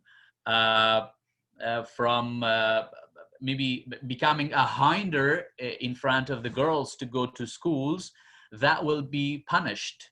It means this is a kind of a rule in Afghanistan. This is out of rule that we prevent our daughters, our mothers, or our sisters going to schools. Then this is from now that I'm saying. But in the past periods, in Taliban regime, especially in Afghanistan, or the dark periods that different regimes came to Afghanistan and ruled the Afghan people, unfortunately, they did not let the girls and the female groups go to school and to participate in the governmental organizations or the organs of Afghanistan. Right away, right now, there are some hinders, some obstacles to going of daughters or sisters to schools. One is the some of the wrong thoughts of the families, maybe traditional families, I mean. Some traditional families here in Afghanistan still think that girls should be at home, or even a few classes of studying is enough for the education of the girls. They think, or they focus more on their sons and boys than focusing on the girls. There are some restrictions here in Afghanistan on girls. Still, some traditional families that were affected by the Taliban regime here in Afghanistan. There are some also economical points to raise here. There are families that think before the girls are not married, they can go to study, to educate, and to work. Once the girls are married, their fathers or their husbands maybe think that working of the girls in some points are not good, and they do not let them continue working or studying and going further and faster and develop and improve their education or enhance their education, because they think that now they are they have created a family. They think that they can be a good mother instead of being a good administrator or being a good, for example, controller or moderator or manager somewhere else. They can be a good manager at their homes, taking care of their children. And in some points, even the girls are forced not to continue their education or their working outside. Maybe some other problems also in Afghanistan is the insecurity, which is in some outskirts of Afghanistan or the far provinces of Afghanistan or the states in some points. The insecurity somewhat does not let the girls go to school. We have the places here in Afghanistan that the girls are not allowed to go to schools. Lack of schools in some far places of Afghanistan, the states I mean, the insecurity of the different maybe perspectives of families, the traditional families perspectives are somewhat the hinders in Afghanistan still. But luckily, as an academician, I can say that I am talking from a university which has 60% of girls studying here, and the founder is luckily a woman, which is Banu Simin Shams, is from one of the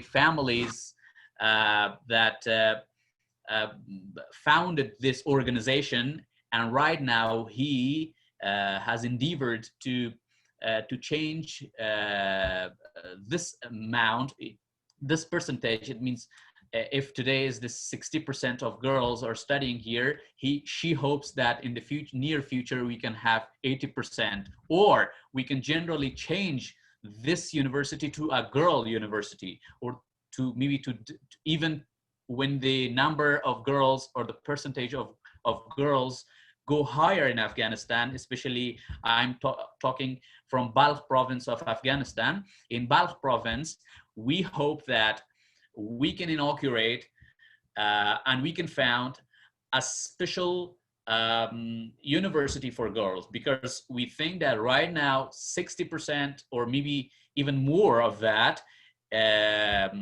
is from girls. Right now girls are studying here at university.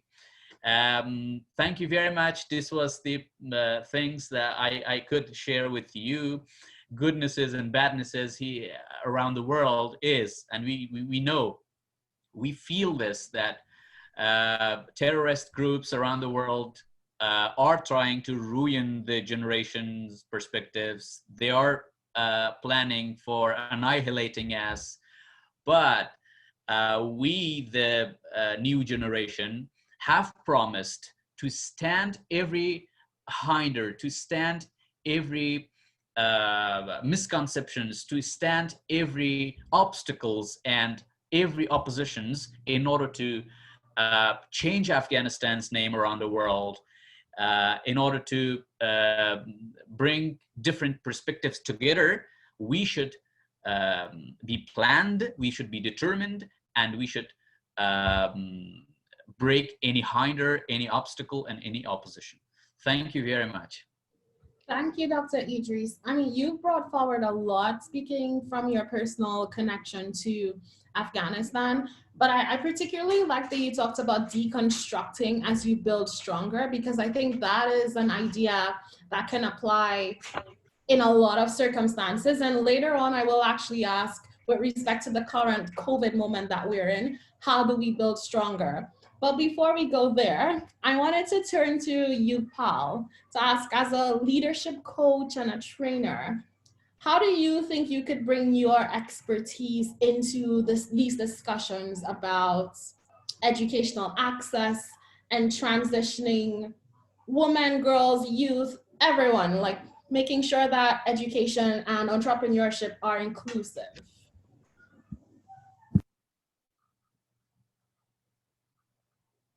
Your mic is muted.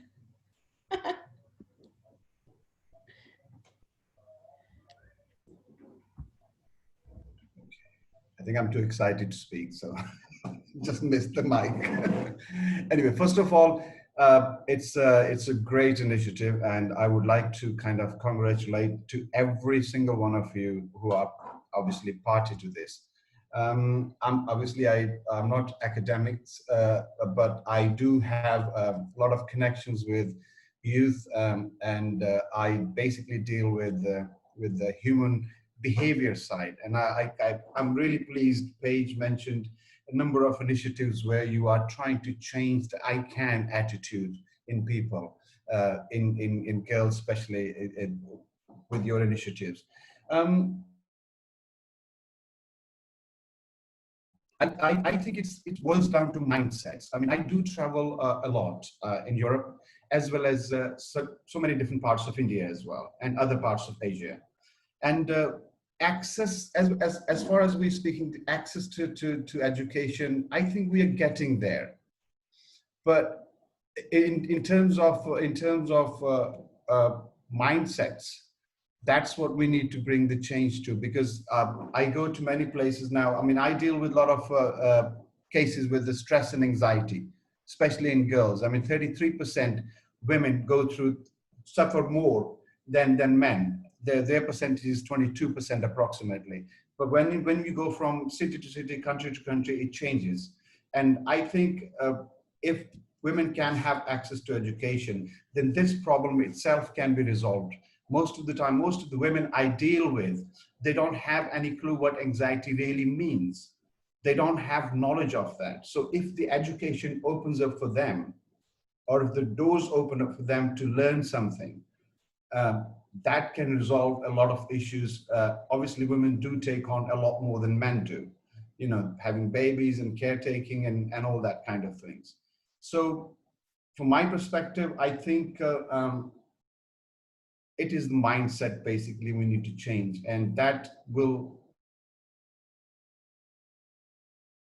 gradually happen. It is happening. It is happening in India. I mean, I do appreciate the gentleman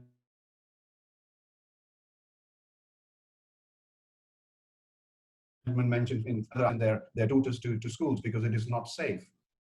So and so many people don't send their daughters to school because their mindsets, they just have to be caretaker in the house. They have to cook and clean or do all the household stuff. So my point of view is the change will be gradual, and I think the initiatives which you are taking right now is fantastic. And I think from my perspective, wherever I can go, I can help. My input from my perspective can be that I can help individuals for the change, behavior change. You know, as you talk about behavior change, last week we actually had another dialogue where we talked about gender stereotypes. And I think gender stereotypes certainly factor into the education and professions that women may pursue. So as we have you speaking right now, I'm wondering if you'd like to comment on how can we go about initiating or provoking the necessary changes at the individual level, but also at a broader society-wide level, to get women to see that they are empowered and they do have a place in STEM careers. They have a place wherever they think they have a place. How do we do that? I think it is going to be it's just going to be a long haul if we go from one person to another person. I think the initiative like you have just got involved in, or the initiative you guys are taking, I think we need to promote it more. So for instance, sake, if I am doing something, I can make part of that to show the parents, or maybe in certain parts, even in certain parts of Europe, you won't believe people don't send their daughters to schools. And this is we are in 21st century we're talking about. So I think we need to create more of these occasions where we need to bring more audience together. Rather than, I mean, you guys are doing a great job, fantastic, you know, but I think our platform has to grow bigger. Had there been more people on this platform today, and I'm sure we can make a change from one-to-one, if we go, then it's going to be a very long time before we can bring that kind of change. Access is there, I know. It's the mindset needs to be changed. Because most countries, I mean, in India, there are schools, there are thousands of schools in certain cities. Like I'm in Delhi right now. I'm stuck due to COVID, so I can't travel. So I've been here since March actually, obviously I can't go out, but I have traveled prior to that, and I think we need to, perhaps somebody else can throw something in the works to tell how this can be made a bigger occasion. I don't know. I mean, talking about parents here, you get two streams here. Some are really advanced, going forward for everything. The others are completely opposite. They don't want their daughters to do anything. And the other, you know, I mean, you know how many people come in England from India to study, how many people go to Europe, America, Australia. So we have both, you know, extremes here. How we can do that? I think it's going to be a gradual process, but we need to make our platform bigger. I think that is the only way we can achieve it. I wanted to ask Prem, as an educationalist with almost 2 decades of experience in India, do you think you have any imaginative ideas or reflections in this regard? Like, how do we transition or ensure equitable access for women and girls, particularly in areas that are marred by conflicts? Prem? From conflicts, let's start with India first of all. If I want to spread this thing to India, because that's where I belong to, then we can come to the conflict side of it. In India, I think we need to.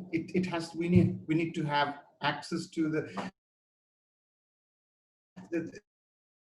the way the villages work here. They have head of a village. I think they give it a name. I can't remember the name. So we need to have access to those areas. I mean, I know a few politicians at high level here who I've worked with in the past. I mean, I can approach them and they can give me access to the big or huge audience, maybe a full state, as a matter of fact, if I want to do that, but I can't do it on my own. I need to have people with me. That I've thought of it doing many times. Trust me. I mean, I can't do it on my own. Plus I have to travel around as well. But I'm happy to devote my time even if it takes me a couple of years to do that. Yeah. I can do that. I think you're perfectly right that change is both at the external and internal levels. Thank you so much, Yug. Oh, thank you. Mr. Prem Ojha, I'm wondering if we could get your perspectives on the discussion that's happening. Good evening. Just give me a second. I'm connected, but just I was traveling. So just give me a second. And yeah.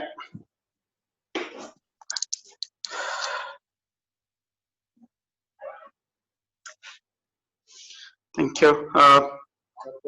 I believe I'm audible to all of you. Yes, sir. We can see you. We can see you and we can hear you. Thank you. Yeah, I'll just share certain things because thank you so much for all of you to have this wonderful platform to discuss about gender issues. I'll share my perspective as only from the as an educator, what I have experienced as an individual and as an educator. This issue has this, as far as the India concerned, this issue has several complexities. You know, from the perspective of social, in all various, as I was just mentioned that how you know, we can have this set of change. So just you mentioned about I can. I believe this I can need to be changed in form of we can. because every individual in the society has to play their respective role to empower girls to get education, not only till primary level or middle school level, but they directly reach up to the colleges, and not only getting qualification, but they also go into the field of changing the society as in a decision maker. Empowered individuals change the society. So now where the problem is, so if you see, the problem lies in all aspects. For example, one aspect is sanitation in India. People were not talking the importance of sanitations in rural areas or in semi-urban areas and urban areas. You'll be surprised to know that yes, we had the schools in all across the country, villages and everywhere, but all those schools, they didn't have a proper sanitation, and that was the one basic reason why they were not going to the school, and the families, they were not sending to the schools. Because those schools didn't have a basic facilities in terms of sanitation set of things. Then you'll find out in our villages we do have primary schools, but we don't have middle schools, or we don't have secondary schools. So what happened when girl children they need to travel from one village to another village? Then the children individually cannot take decision. Then this decision come up to the level of family, that whether the family is willing and interested to send them to the different village and different district to get the education or not. So the power of taking decision is not within the hand of a child with respect to his and her education, but it is in the hand of the family as a unit. So that there, what I said, I can, yes, but need to be shifted. Definitely, children can get the education. Government on its own level making several attempts so that the number of girl child can increase in respective schools. But the certain blockade, mental blockade, which we can say at the level of whether we should send children or not to the respective schools, that need to be changed. And at a larger level, we call it Andolan. So we have to have an Andolan at the level of rural areas, semi-urban areas, to change the mindset of our families that no, educating girl will not only impact one individual, but educating girl will impact family, society, and nation at a larger level, because they have the power to change all these three aspects. And one important thing which I wish to share, this differences you'll find out reason wise. I have traveled almost 23 states in India with respect to educational needs and all. You'll find out southern India and eastern states, northeast states, they are more clear about the girl child education. They will send to the schools. But if you go to the northern part and western part of India, you'll find out lots of conservatism. They do not send the children to the schools. So there's a cultural notion also involved into this. As you also mentioned, and other speakers they mentioned, and Siksha Daya also mentioned that whether we should need to change, whether we need to send our children to the schools or not, how it is decided. If it is decided only on the basis of that, whether she will be productive for the school or family or not, her education, because she is going to shift to somebody else's house, and she will be leaving her life with somebody else. I'll give you one example from my own family. We are 2 brothers and 2 sisters. Fine. And when my dad need to decide whom to send the private school or whom to send the government school, so even a very learned, mining engineer person who is highly educated took the decision to do the investment for the male child, not the female child. And he sent both children, male children, to the private schools, and both girl children to the government schools. So this is all about the mindset. because he had this notion that these two male children will bring money, prosperity to the family. So we need to invest in the education of our male children, and not only up to the level of middle school, but even up to the level of secondary and higher education. So one of our speakers said correctly that most of the girl children, if you'll find out, being dropout cases.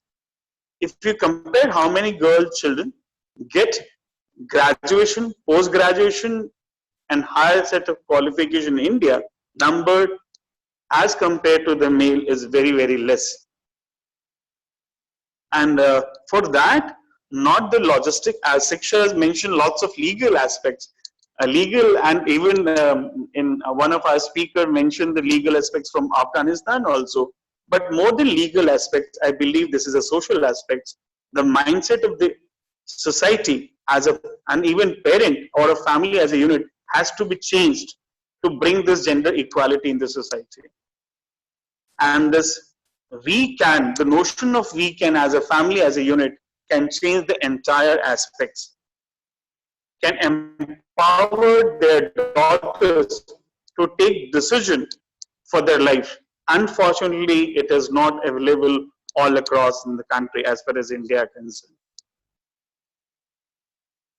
Thank you so much, Prem. There is a lot of substance to unpack in what you said, particularly your point about how when we educate a girl, we're also actively empowering not just her, but the entire family and the broader society. That's incredibly important and something that I've long believed. I'm from the Caribbean originally, and I see it all the time, like just the power and value of empowering women and girls. It has a society-wide effect. So thank you very much. I wanted to go to Jo, because she is the master of simulations. And I'm wondering, is there any value that we could derive from simulations? Can we translate, do you think there's any simulations that you'd be able to design and implement that could have a real world applicability in terms of empowering women and girls, particularly from conflict-ridden areas? I actually have, and I've delivered them, and not on a large scale. Let's say with audiences between 20 to 35 to 40 people. And what I aim for, and I actually learned this at JP Morgan Chase, is to incorporate two really important, let's say, mandates. One is to be sure that we include a baseline of values. And that's what I love about when I read the literature for your organization is compassion, number one.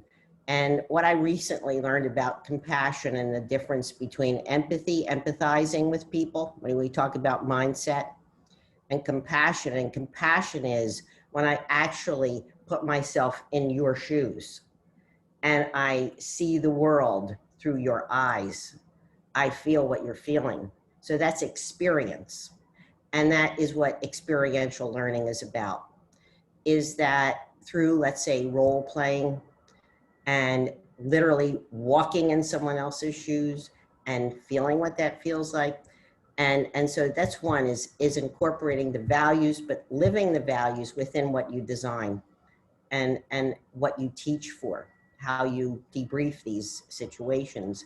And the other is, let's say, I want to call it radical diversity, is as much as possible, anyone you think, oh no, they may not like it, or oh no, they might, you know, have their feelings hurt or whatever, is you kind of persuade them that this would be very interesting. And you don't say too much about it, okay, because it's an experience. So if you, and this is what I have seen, is you could have someone, let's say, who's in high school. You could have a mother and daughter, or father, daughter, father, son. You can have people in this situation who are looking at the world now let's say we're on the same side. We're looking at the world, we're interacting with it, not you're over here, you're up here. I have to look up at you. This is everyone is equal. Whether you're 10 years old or 86 years old, no matter where you come from, everyone is a leader in these simulations. And so going through problem solving, very deep things that sometimes you think, oh no, people can't handle it. That's the other thing about being an educator. I think a lot of times we have too much sympathy for people. We worry is, oh, it'll be over their heads. Oh, they'll feel bad because, you know, they're gonna have to stretch a little bit. So it's a stretch. We can't change a mindset without stretching, but create a safe environment for that so that we actually get that we are all in this together and that we are impacting one another. Because I have not seen a speech. I have not seen a traditional classroom. I've done all of these. I've been a teacher, a coach, a designer, you name it, is the only way I see. But it's I think to some other individuals' points is we need to scale this. We need to do it bigger. And it's not about doing it better. We need to do it more and also be persuasive. I think being persuasive about things, about people in mindset. If I invite you into something, it's because it's going to, let's say, perhaps influence your mindset, give you new thoughts, just like today. I have 5 pages of notes. My mindset is changing as a result of these conversations.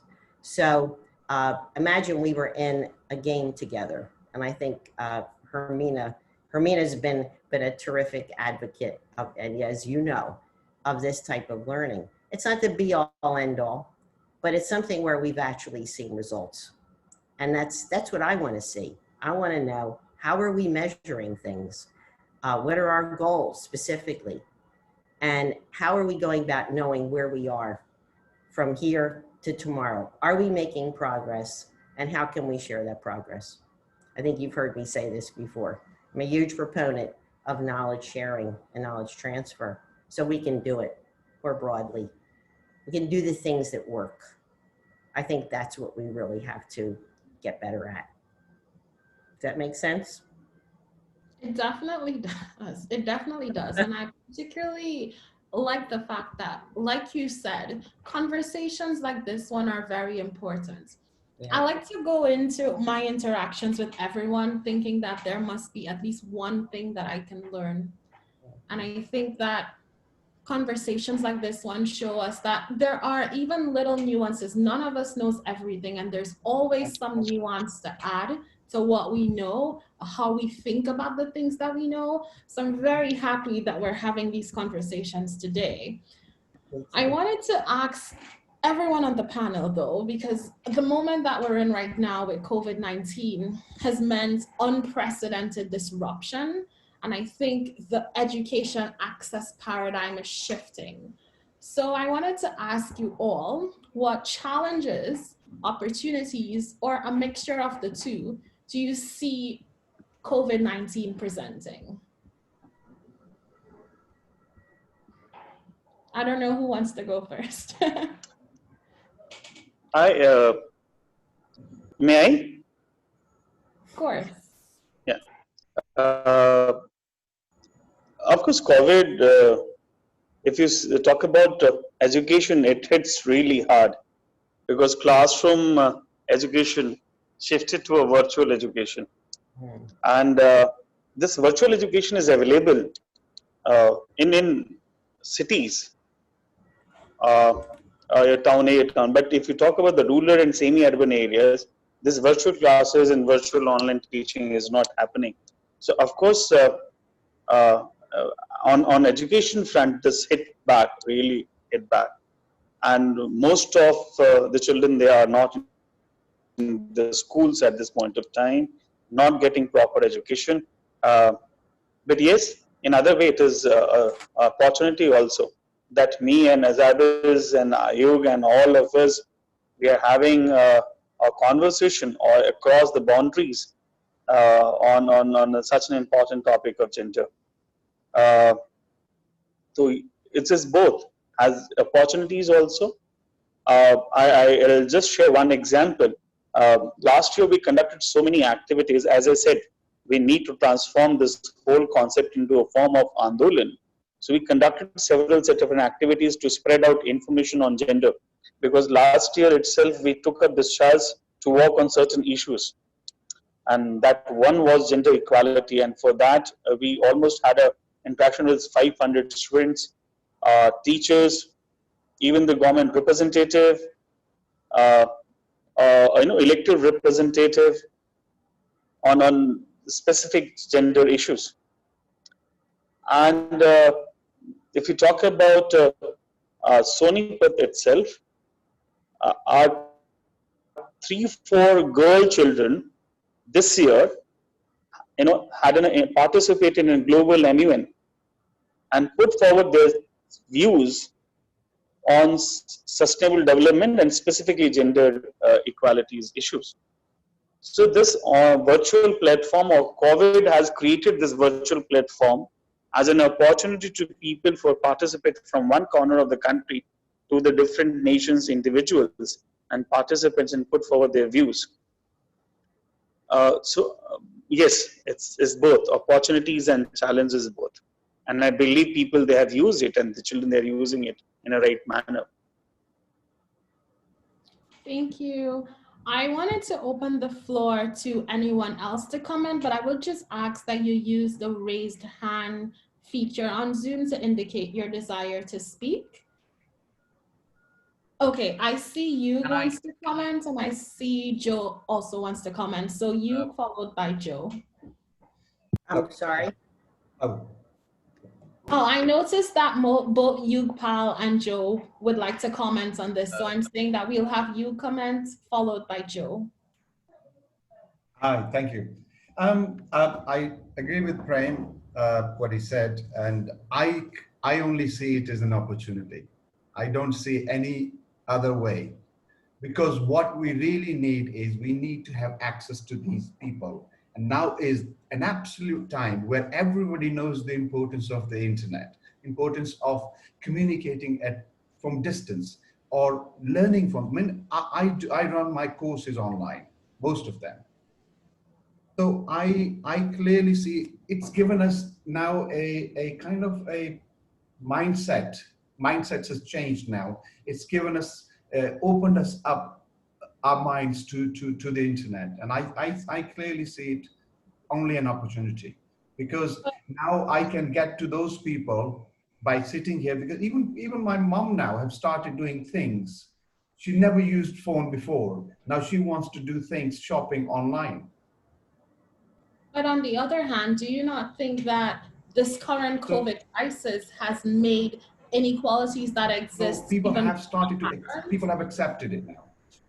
So for instance, there is a recent UNESCO or UNICEF study that shows in my region, Latin America and the Caribbean, 140 million children from childhood to adolescence stand to lose education access because of COVID. I think that we assume that everyone might have access to the internet or the necessary technologies, but not everyone does. I was pointing out towards the group mindsets of people. So if you want to change people's mindset, this is the best opportunity we have, because everybody knows the importance of internet now. So we can access that and we can change people's mindset. Sorry, I'm talking on the same point as previously. Yes, of course, there's going to be positives and negatives, because there are certain things you can only do on a by interacting one-to-one basis, or maybe in a classroom session. And yeah, absolutely. I agree with on that. I would agree with Prem. Definitely. Sorry. To your point and Prem's point, I also do think that this COVID moment has emphasized the importance of technology adoption, so that in societies that were resistant, there's now even more pressure to say, hey, this is essential, so it can be an important driving force. Absolutely, absolutely. So now we'll have Joe's comments. Thank you. I guess I'm going to be kind of biased that I'm here in New York City, and we had in the States, we were the epicenter, and no one really knew exactly what this was and how we were going to handle it. And we had an overwhelming number of cases, and we were in, and we still are in half, not quarantine, but very restricted in New York City. And so I'm just going to speak from, let's say, my community of HR people, corporate people, everyone working remotely and having children there, and then the children of New York City who are suffering from this. And so the devastating impact is emotional. That's what I'm hearing. It's emotional and psychological, and even in the best of cases, the children are getting depressed. So if we're talking about education and COVID, impact of COVID, of course that has impact on parents. Parents are worried, concerned at all levels of society. And so how do we help children and adults, even in the organizations? People are getting like totally crazy with everything being on Zoom, et cetera, and they're actually not, they're telling me they're not learning anything. They're just doing, they're just reacting. And so social learning, down, emotional learning, down. And there's an energy to being with people. And so all the people I talk with across the HR world, the educators, et cetera, that's the quandary. So adults can adjust, but those adults also have children. And those children are there right with them while they're on calls and all of that. So it's having quite an impact on mental health. So I don't know if that answers the question, but that's what I'm hearing and seeing now. I just want to call on Dr. Tabassum to comment. I see he's very eager to say something.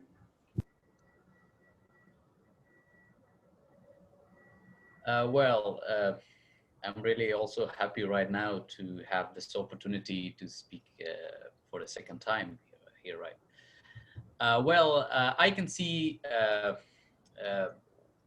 both some threats and some opportunities with having COVID-19 experienced in 2020 around the world. We see COVID-19 as an opportunity for some reasons, especially I think in Afghanistan. The first one is the online classes, the virtual classes that maybe less than 20% or less than 10% of Afghanistan students had experience of using online classes and joining classes and launching programs through the virtual or online networks. So this really affected the Afghanistan students right now. Representing the Afghanistan people, I'm saying that majority of Afghanistan students right now are busy of using HLMS, and they are using online classes, and they are getting used to in online classes. I can say that yesterday my students couldn't use or couldn't open a simple chatting room or a simple virtual online class, but today they are moderating that. Today they are conducting classes. Today they are launching seminars, and even they are going through their debates using the online classes. They can hold dialogues, seminars like that. So this is an opportunity that Afghanistan is experiencing to change their education system towards the online classes and virtual classes, the first one. The second one, we have the experiences around the world that mothers and fathers going from homes early and coming back to homes late at night, and maybe the children, some of the children are deprived of the love of their mothers and fathers, and maybe this is an opportunity for them to be at home, to have breakfast together, to see each other, to hug each other, to have conversations and dialogues with each other. Otherwise, maybe the mothers and fathers going outside early in the morning and coming back late at night, then this will affect the affections of the children. Maybe those children that they have never experienced, they have never,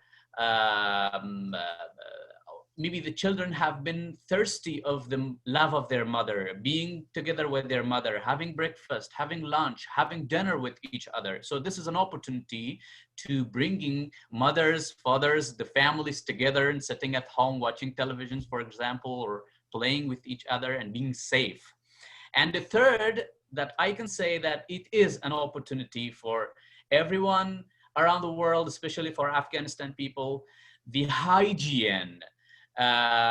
Observing the hygiene around the world is really important.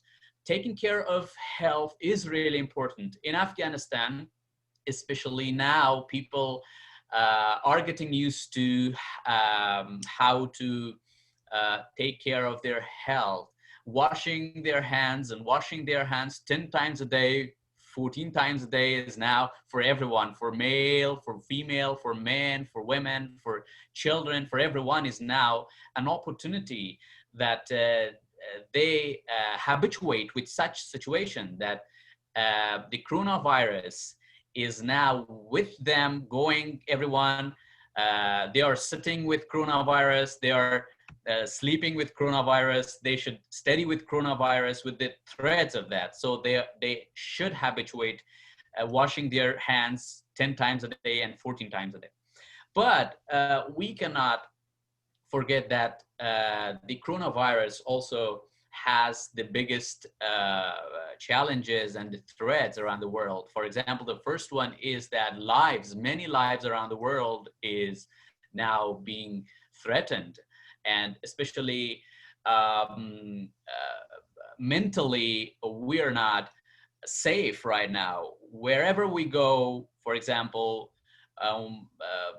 we think that today or tomorrow coronavirus will come to us and will affect us and we will die like this. So mentally we're affected by the coronavirus. And the second one, the education system, offline studying is stopped. So in many families right now, the families that they cannot access online classes, so they are at home and their children are far from education right now. So especially in Afghanistan, in some far places or the outskirts of the cities, the people have not cannot access to their online classes and virtual classes. So that's why this is also another threat for Afghanistan people especially. And the poverty, the other one is the challenge. Right now we have so many organizations, private organizations, that they hired tens or hundreds of workers, but when the students, especially I'm talking about the institutions, the private institutions, higher institutions, so the COVID-19 has affected those private institutions. The founders say that the students do not come and register their fees. That's why they are not studying. They are at home. So you should not also come. So hundreds of people are unemployed right now in Afghanistan. So this is a threat also, but we cannot. So we cannot forget the opportunities and the threats. But what is really important for Afghanistan people, that they should fight with coronavirus. And this is a lesson that in every period of life, we should be ready for any kind of challenges. And here, one thing else I want to share with you,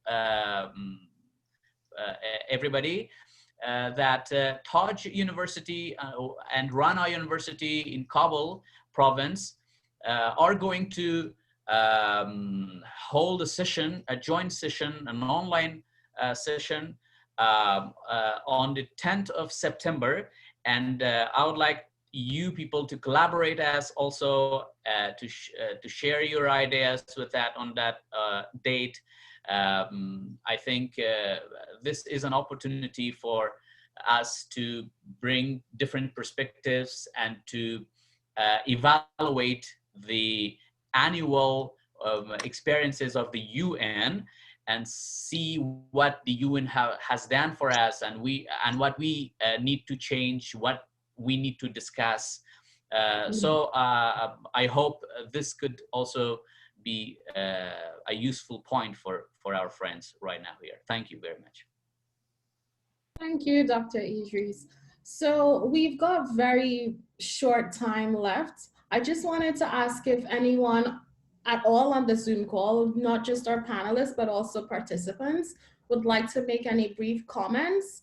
And following this, I'd invite Jasmine to move the vote of thanks. So just briefly, two facts which I wish to share. A very interesting fact, the way we were talking about gender equality, you find out during this COVID, if you see the dropout cases of girl-child education in India increased a lot in the last 3-4 months. For example, the family who has 2-3 children, and the male and female, and family, they lost their earning possibilities and their job. So what they're deciding that, okay, fine, let's drop girl children this year, and whatever money they do have, let's invest to get the male child education. So in India, you'll find out a huge number of girl children, they are not able to get education this academic year, and it's a real important difficult crisis at this point of time. Another facts which I wish to share, which because we all people discussed it, in India almost 33-34 crore students we do have, around between 30 to 34 crore, and only out of this 32 to 34 crore children, 2 to 3 crore are getting online education at this point of time. So rest 28-29 crore children in India are not getting online education, and they are not into the schools, and they are deprived of education. Unfortunately, out of this 29 crore, their families, their parents are not that much literate that they can provide homeschooling for a certain period of time. So even at the level of, at family level, homeschooling is not happening. Children are not going to school. They're deprived of online learning and all this version. So it hits back. COVID has created lots of inequalities as far as the education is concerned. And within these inequalities, you'll find out gender inequalities. The girl children are more affected than the male one or the boys one. So this is really a matter of crisis, and I don't know what solutions we can, and maybe at certain other point of time we can discuss this inequalities within the gender inequality. This set of inequalities how to work upon.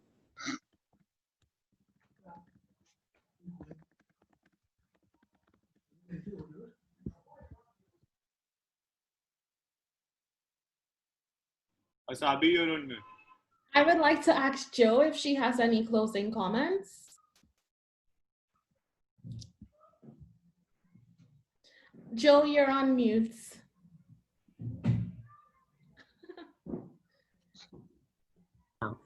This has been fabulous. And I thank you for the invitation and meeting everyone today. I have a lot to think about. It stretched my mindset. Awesome. That's it. Shika, do you have any comments? Yeah, although I'm driving right now, but I've stopped my car because I'm driving back home from office. I have just two things I wanted to say, because just now Prem sir mentioned about like dropout rate of girls in these times have actually increased, and I agree to that. So just because this is what I do, I create awareness on what government policies are drafted, especially for underprivileged section. So this is one of the, because government is doing a lot, we need to do a bit. I'm not saying government is perfectly doing everything. There's a lot of implementation drawbacks also. But there, for example, just one example, there's a policy financial assistance to destitute children scheme. So this particular scheme is floated by the government of Haryana in India, wherein like a child will get 1100 rupees per month. And the scheme is applicable for 2 children in the family. So financial support is also available, is also actually given by the government. The only problem is awareness, that these families are not aware about it, and the people who actually for whom it has been drafted, they are not able to have an access because of the lack of communication, because of the lack of information. So maybe after this conversation, or I can discuss with Prem sir like how we can collaborate and how we can actually work towards this particular area. And this is one thing I wanted to talk. And in my closing remark, I also wanted to speak about transgender education, like access to transgender education in India. This is where we need to work, especially in a developing country like India, because we do not have enough rights drafted for them, and the problems with the transgender starts right from the feeling of not being normal. So the family refuses to accept their identity, then the parent stops them from going to school, no matter what kind of status they belong to, even if the family is not really suffering from any financial crisis, but still they would not want the children to go to school because of the unacceptance. Like they're not able to accept the identity of the child. Then they run away from the families. Then since they run away from the families, they don't get enough education, then they don't get jobs. Then and the whole cycle can only be broken only if they get education opportunities. Education can only help them break the cycle to break their lifestyle, that is begging on the red lights and or doing those traditional conventional things of these communities. So if we talk about the legal framework, again I will emphasize a little bit on the legal framework. Current status of LGBTQ after a landmark judgment that was passed by the Supreme Court, and they are more empowered as compared to what they were earlier. However, the act that has been passed in favor of them has not eradicated every inequality which they faced, but comparatively the situation has improved. So because people who are a part of this discussion and at this forum are they feel sensitive towards the society, and they want to bring some change in the society, and they want to give a bit of themselves, as we all belong to the privileged section of the society. So I think we should work together, and we should work on we should pick up projects and work towards reaching out to such communities who actually need us. So this is what I wanted to say. Thank you so much for having me here. It was a very good discussion, and yes, again, so much to think about. I wanted to ask Paige to give her closing thoughts on the entire discussion. Sure. Sorry, my dog is getting excited for some reason. I had to hop off because I have a bunch of morning meetings happening now that New York is waking up. But I just wanted to thank the host and everyone on the panel and everyone involved. Thank you for inviting me. I think this was such a beautiful occasion for us to share knowledge and exchange thoughts. And it's really comforting to know that our young people, especially our girls, are being prioritized in such amazing initiatives to include them in gender equity, but also create a better future with them as active participants in doing so. So thank you. Okay. I just wanted to ask if anyone at all on the call, panelist or participant, has any closing comments before I hand it over to Jasmine. Greetings, everyone. I'm Rashi Bharti from GemTech School of Law. I'm from Enactus GemTech India. I want to say I believe that education should be for all, no matter who they are, because being educated gives you a standard form of life, and taking away someone's education is something that we don't.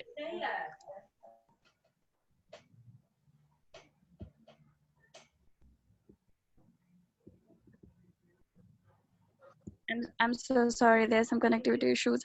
I feel that education is something that everyone should get, because education is getting a standard form of life, and taking away someone's education from them would definitely mean putting up a full stop to their development, and we being the humans of the society should focus on individuals development and not sabotaging it. Thank you so much for having me here, and I would like to end with this. Thank you so much. Yeah, I think the entire conversation today has been wholly enlightening. I like that it flowed organically and everyone was able to have a contribution that related to their personal perspective, but also to the substantial issues. Now I hand it over to Jasmine, and I look forward to talking with you all on future dialogue calls every Monday, same time. Jasmine, the floor is yours. Thank you so much, Asavi. It was a wonderful session. So before I give my thanks, I just want to say one thing. And education is like a basic human right. It should be accessible to all, irrespective of what gender you belong to. But as a society, as human beings, we have tried to fit them into so-called boxes related to gender and stereotypes on what you can choose and what you cannot, or not allowing someone to pursue their education and training opportunities is the biggest crime any human being can commit. So I believe all the panelists are on the same page that when we educate an individual, we are allowing them opportunities to flourish in their life, and this opportunity should not come at the cost of being judged on the basis of what gender they belong to, or being discriminated just because they happen to be a little different from others. So it was a wonderful session, and I really thank all the panelists, Mr. Yusuf, Premojan, Nishiksha, Ms.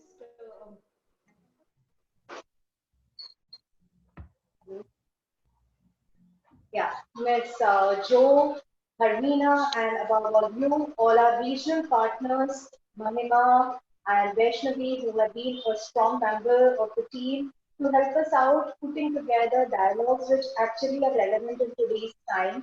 And we all need to work together to make this change in the world, which is somehow not talked about on a large scale.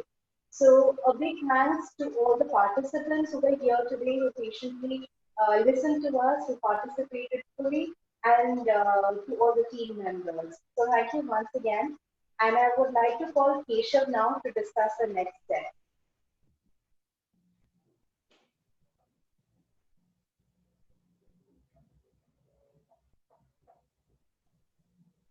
Keshav, please unmute.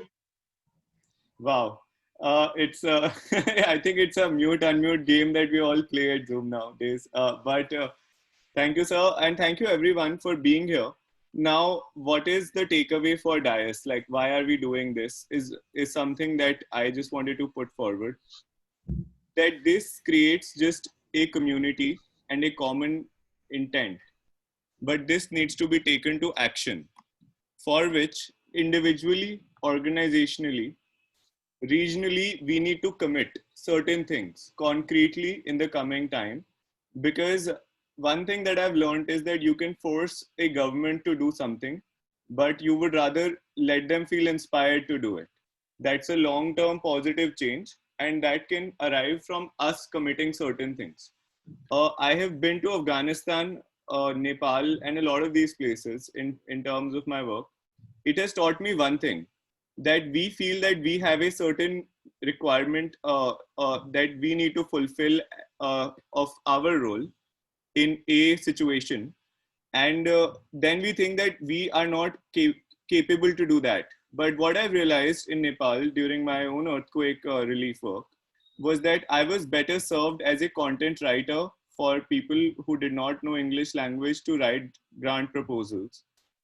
Then somebody who was disseminating aid.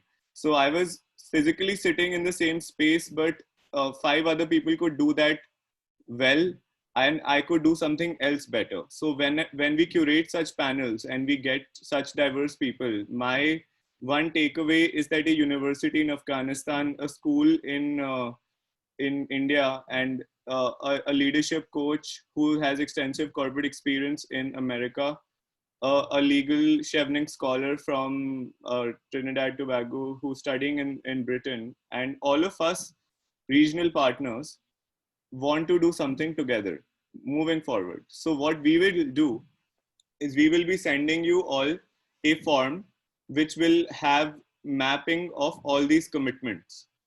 And then we will have a set of debrief Zoom calls only with those who want to do something. All of this will be done, as Yugpal sir was saying, what is the reach? I mean, we should have more people. So these dialogues intend to reach around 2,000 people cumulatively on Zoom in the 40 such 50 conversations that are happening on climate, education, parallelly peace, industry, in across spaces we are having these conversations. There is a group of very, very senior policy experts who are our advisors, and we are also collating all of it together in terms of action commitments, and we intend to have a grand closing on the 24th October, that's the UN Day. So after which we are only going to conclude the dialogue section and moving to the actions part of the whole project, wherein all these commitments that have been made will be collated, written down. Collaborative opportunities, facilitation workshops will be held from our side in terms of what the alignment areas will be, because they will be cross-cutting, like all of you have talked about intersectionalities. So I think one request from my side will be to, while you're doing your reflections on what the problem is, let's find out what we can do. And having such senior people means that that is an influence that they can yield on their colleagues, on their own people, on their friends to get involved. So my most biggest takeaway after this will be that this dialogue is spread out. So we will have a YouTube video where this will go out, and you can have conversations in your spheres for that with people. Second could be, and a straightforward step is just email your friends at that level who you want to reflect to see this over a weekend on a YouTube link. That's a very short, one SMS or a WhatsApp can go. Then we float that form, let's send it out in action commitments. And then we have so many people, organizations which need resources. I mean, I think if Joe was facilitating a corporate leadership workshop for Rana University and Taj University, with whom we are doing the 10th dialogue. So Joe, will like straightforward welcome you to cross over to that dialogue now and to look at developing it over emails, right? So that is one tangible thing where we don't have to reinvent the wheel every time. We just need to see where we fit in that wheel together. And because you and I, all of us have spent, I haven't spent a lot, but a few of you have spent decades doing this. So we know that your strength can be utilized as it is in many areas where you also learn many other things from young people. It could be just smoothly operating a Zoom call for all it matters. But that's where I will stop, and I will say that a quote by Rumi that I often quote in such places is that it is not the thunder that nourishes the plants, it's the rainwater which nourishes them. So the thunder has happened. Now the rainwater must go to the roots, like all of us have to go there and then ensure that we are able to provide tangible support so that and we will be doing these dialogues every year now. We have realized the importance of this. So we will grow in numbers, in strengths. Let's connect. After this, we have a WhatsApp, we have Facebook group where we can send you the link, all of that. And let's carry forward this conversation. And there are plenty of young people who will be willing to, I'm sure, take the onus of driving this engine forward, which I am just one of them, struggling to see whether I'm old or young. But there are all these regional partners, young people we have. And through these dialogues, we can track progress. We can meet, develop, look at thoughts, look at visions, but then tangible action starts after this Zoom call. who do you write to out of all these people? What is your tangible idea? So we will map it out, and those with corporate experience can help us in the mapping process itself. So it's an open collective. I never say organization in terms of what we want to do. It's a collective where all of you are welcome to lead your own respective conversations like these. And yeah, so I feel deeply like a deep sense of gratitude, and I'm happy that a few of you have resonated, especially when Jo said compassion was what she identified out of the whole long email of like, I think 1,000 words. So I'm happy that the right words, right values are being identified. And I think value has started for me to precede the skill and the knowledge in educational sort of a context. So because bombs are thrown by educated people. They're developed by educated people. Wars are started by educated people. The large ones especially. You need a lot of expertise to send a nuclear bomb to Japan, honestly. So that took Albert Einstein and 20 such Albert Einsteins to send one nuclear bomb, 2 of them. So I think that value assessment of empathy, collaboration, interconnectedness, peace, and mutual coexistence that are also enshrined in the UN Charter itself in the first page. So it's time for the people to unite back, I think, and then let the government see that people can do it, why can't we? Then let the UN see people can do it, governments are doing it, why can't we? So let's build it for what it was supposed to be. That was bottom up, and that said in the charter, we the peoples of the United Nations. That's how it starts, right, Asabi? If you want to give your any concluding part, just then we'll conclude our dialogue. No, that's it. Thank you everyone for attending, and I'll see you at the next session next Monday. Yeah. See you all, and we will be sharing the video links with all of you for this. Thank you. Bye. Bye. Thank you, everyone. Bye-bye.